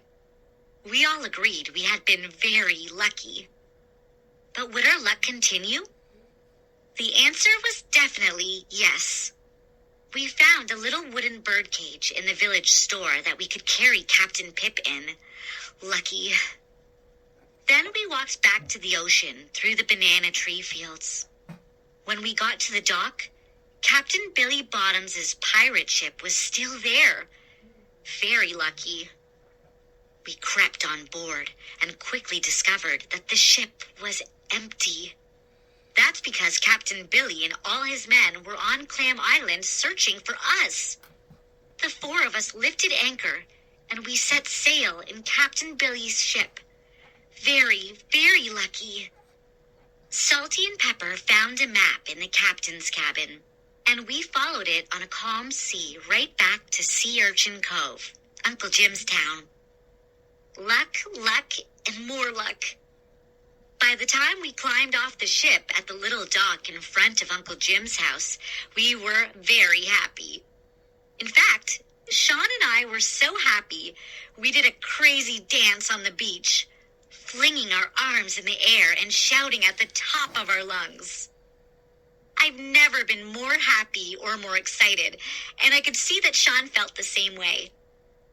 Of course, as we carried the cage with Captain Pip to the gray house over the shore, we knew we still had to face Jack the Knife. And that's when our luck ran out. He was waiting in the front room when the four of us came bursting in. We were all excited, all talking at once. I saw Celeste, sitting up against the wall, her green eyes wide with surprise. The other pirates were all there, and their empty jack-in-the-boxes were still scattered over the floor. Captain Jack raised his hook to silence us. He squinted at the wooden cage. "Well, I see y'all made it back," he said. "What have you brought me?" "Here he is, Captain Jack," I said, handing him the cage. "We did what you asked. We brought back your canary." Jack took the cage from me with his good hand and raised it in front of his face. He brought it close and studied the bird for a long moment. Then he turned to me with a low growl. "Sorry, that's not Captain Pip," he said. Chapter 28. I gasped. A heavy feeling of dread swept over me. My knees started to fold. "Oh no, oh no," I murmured. "He failed," Jack said, lowering the birdcage to his side. "Captain Pip has a pip on his forehead. This canary doesn't have the pip." But, I sputtered. I pointed into the cage. "What's that on the canary's head?" "It's a pip," Jack replied. "But it's not the right pip." Against the wall, Celeste raised her head. "Too bad," she murmured in her scratchy cat voice. I saw Sean's shoulders heave up and down. He was about to start crying. Madeline lowered her head and gazed at the floor. Salty and Pepper remained silent. "Wrong canary," Jack repeated. "But that's no problem. This canary will do fine." He raised the cage to his face. "Pretty bird. Pretty bird." "Huh? What did you just say?" I cried. "You'll take this canary?" "Sure enough," he shrugged. "A canary is a canary. Who cares which one it is?" He poked a finger into the cage and tickled the bird's bill. I wanted to jump for joy. I saw a big grin spread over my brother's face. "Yay!" Sean and I both burst out cheering. "Does this mean you will keep your promise?" I demanded. "You will return our Uncle Jim? And all of you pirates will go back in your jack-in-the-boxes?" Captain Jack set down the bird cage. He lifted a square box off the floor. He turned the crank. Sean and I stared as Uncle Jim sprang up from the box. Jim's tiny hands bounced at his sides. His mouth hung open. His face was locked in an expression of horror. "If he asked me," Jack growled, "Old Admiral Jim looks good right where he is. I think I'm going to leave him in his box." He tossed back his head and laughed. It sounded like his throat was filled with gravel. "But you promised," Sean cried. "You promised if we brought you the canary." Jack picked up Celeste and cradled the cat in one arm. "I know what I promised, young fella," he said. "But that was a pirate's promise. Do you know what a pirate's promise is worth?" "What?" Sean said. "Nothing," Jack told him. "It's worthless. I made a pirate's promise, and a good pirate, like me, never keeps a promise." He laughed his gravelly laugh again. "How sad," Celeste said, lifting her head from Jack's arm. I let out a long sigh. That whole terrifying trip we made was all for nothing. "Tell ye what I will do," Jack said, a grin lingering on his face. "I'll turn ye and your brother into jack-in-the-boxes so ye can join your uncle. How's that for a deal?" Jack started to laugh again, and all his pirates joined in. He began to twirl his hook slowly in front of Sean and me, and the room began to spin. Chapter 29. I gazed at the twirling hook in front of my face as it moved faster and faster in a small circle. I couldn't take my eyes off it. My body started to feel strange, as if it was beginning to shrink. And I couldn't do anything to stop it. Sean and I would soon be trapped in boxes too. Then, suddenly, the hook stopped moving. The room came back into focus. I blinked away my dizziness, and I saw that Jack and all the pirates were staring wide-eyed and open-mouthed at the wall. Sean and I turned and followed their gaze. A cry escaped my throat as I saw an arm poking through the wall from outside. A bony arm wrapped in a torn shirt sleeve. "What on earth?" I murmured. The arm poked straight through the wall, followed by a shoulder, then a man's chest. And as we all stared in silent shock, a man slid into the room. But not a real man, not a solid man. He appeared to be made of smoke. I could see right through him. He stopped in front of the wall and stared around the room. His shirt and trousers were tattered, nearly in shreds. His eyes were wide and unblinking. They were solid white, like two eggshells. His beard was tangled and knotted. His long, patchy hair fell to the sides of his face. I realized I was holding my breath. As the man took a step forward, I could see that some of the skin was missing on his forehead. I could see a square of his gray skull underneath. He was drenched from head to toe, and his clothes dripped water onto the floor. Slowly, he raised a bony finger and pointed it at Captain Jack. Who are you?" Jack demanded, squeezing Celeste in his arms. It took the man a long time to answer. His mouth moved up and down, but no words came out at first. Water dribbled out over his tongue. "I I am Danny Lubbins, he said finally, his voice a terrifying whisper, like crackling leaves. I am Danny Lubbins. 300 days at sea and never made it to shore. But I'm here at last. Here at last. Celeste's eyes went wide.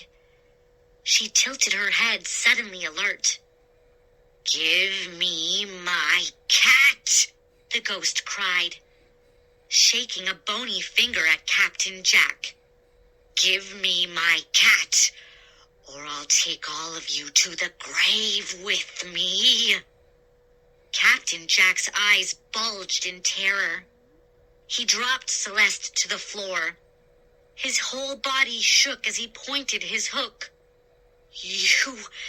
You're a ghost? The ghost nodded. More water rolled out from his mouth. I'm the ghost of Danny Lubbins, and I've come for my cat. Captain Jack went pale. His shoulders slumped. His body started to collapse. I'm afraid of ghosts, he murmured. And I'm afraid of the grave. That's when the room went crazy. The pirates began to scream and slink back. Captain Jack backed up, his mouth open, frozen in horror. He stumbled over a box and fell to the floor. The pirates' screams rang off the low ceiling. I watched in amazement as Jack and the pirates all grabbed boxes off the floor. In their terror, they began to shrink. It took only a few seconds. Sean and I stood with our mouths open as the tiny pirates jumped back into their jack-in-the-boxes and slammed the lids shut after them. The room was suddenly silent. I pressed my hands to my cheeks and stared in disbelief. The pirates were gone. One box stood by itself against the back wall. It popped open, and the puppet-sized Uncle Jim sprang up. Oh, wow! I cried. Uncle Jim grew quickly until he regained his normal size. He blinked several times, shaking his head, dazed. Then he hurried over to us. And then the three of us watched as Celeste jumped into the ghost's arms. Goodbye, and thanks, she called in her scratchy voice. And the ghost of Danny Lubbins disappeared back into the wall and vanished with the cat. It was all too much, too frightening, too crazy. I struggled to catch my breath. Well, a busy day, Uncle Jim said. He squinted at Sean and me. How are you kids doing? Sorry I didn't check in sooner. Don't know where the day went. Hope you weren't bored.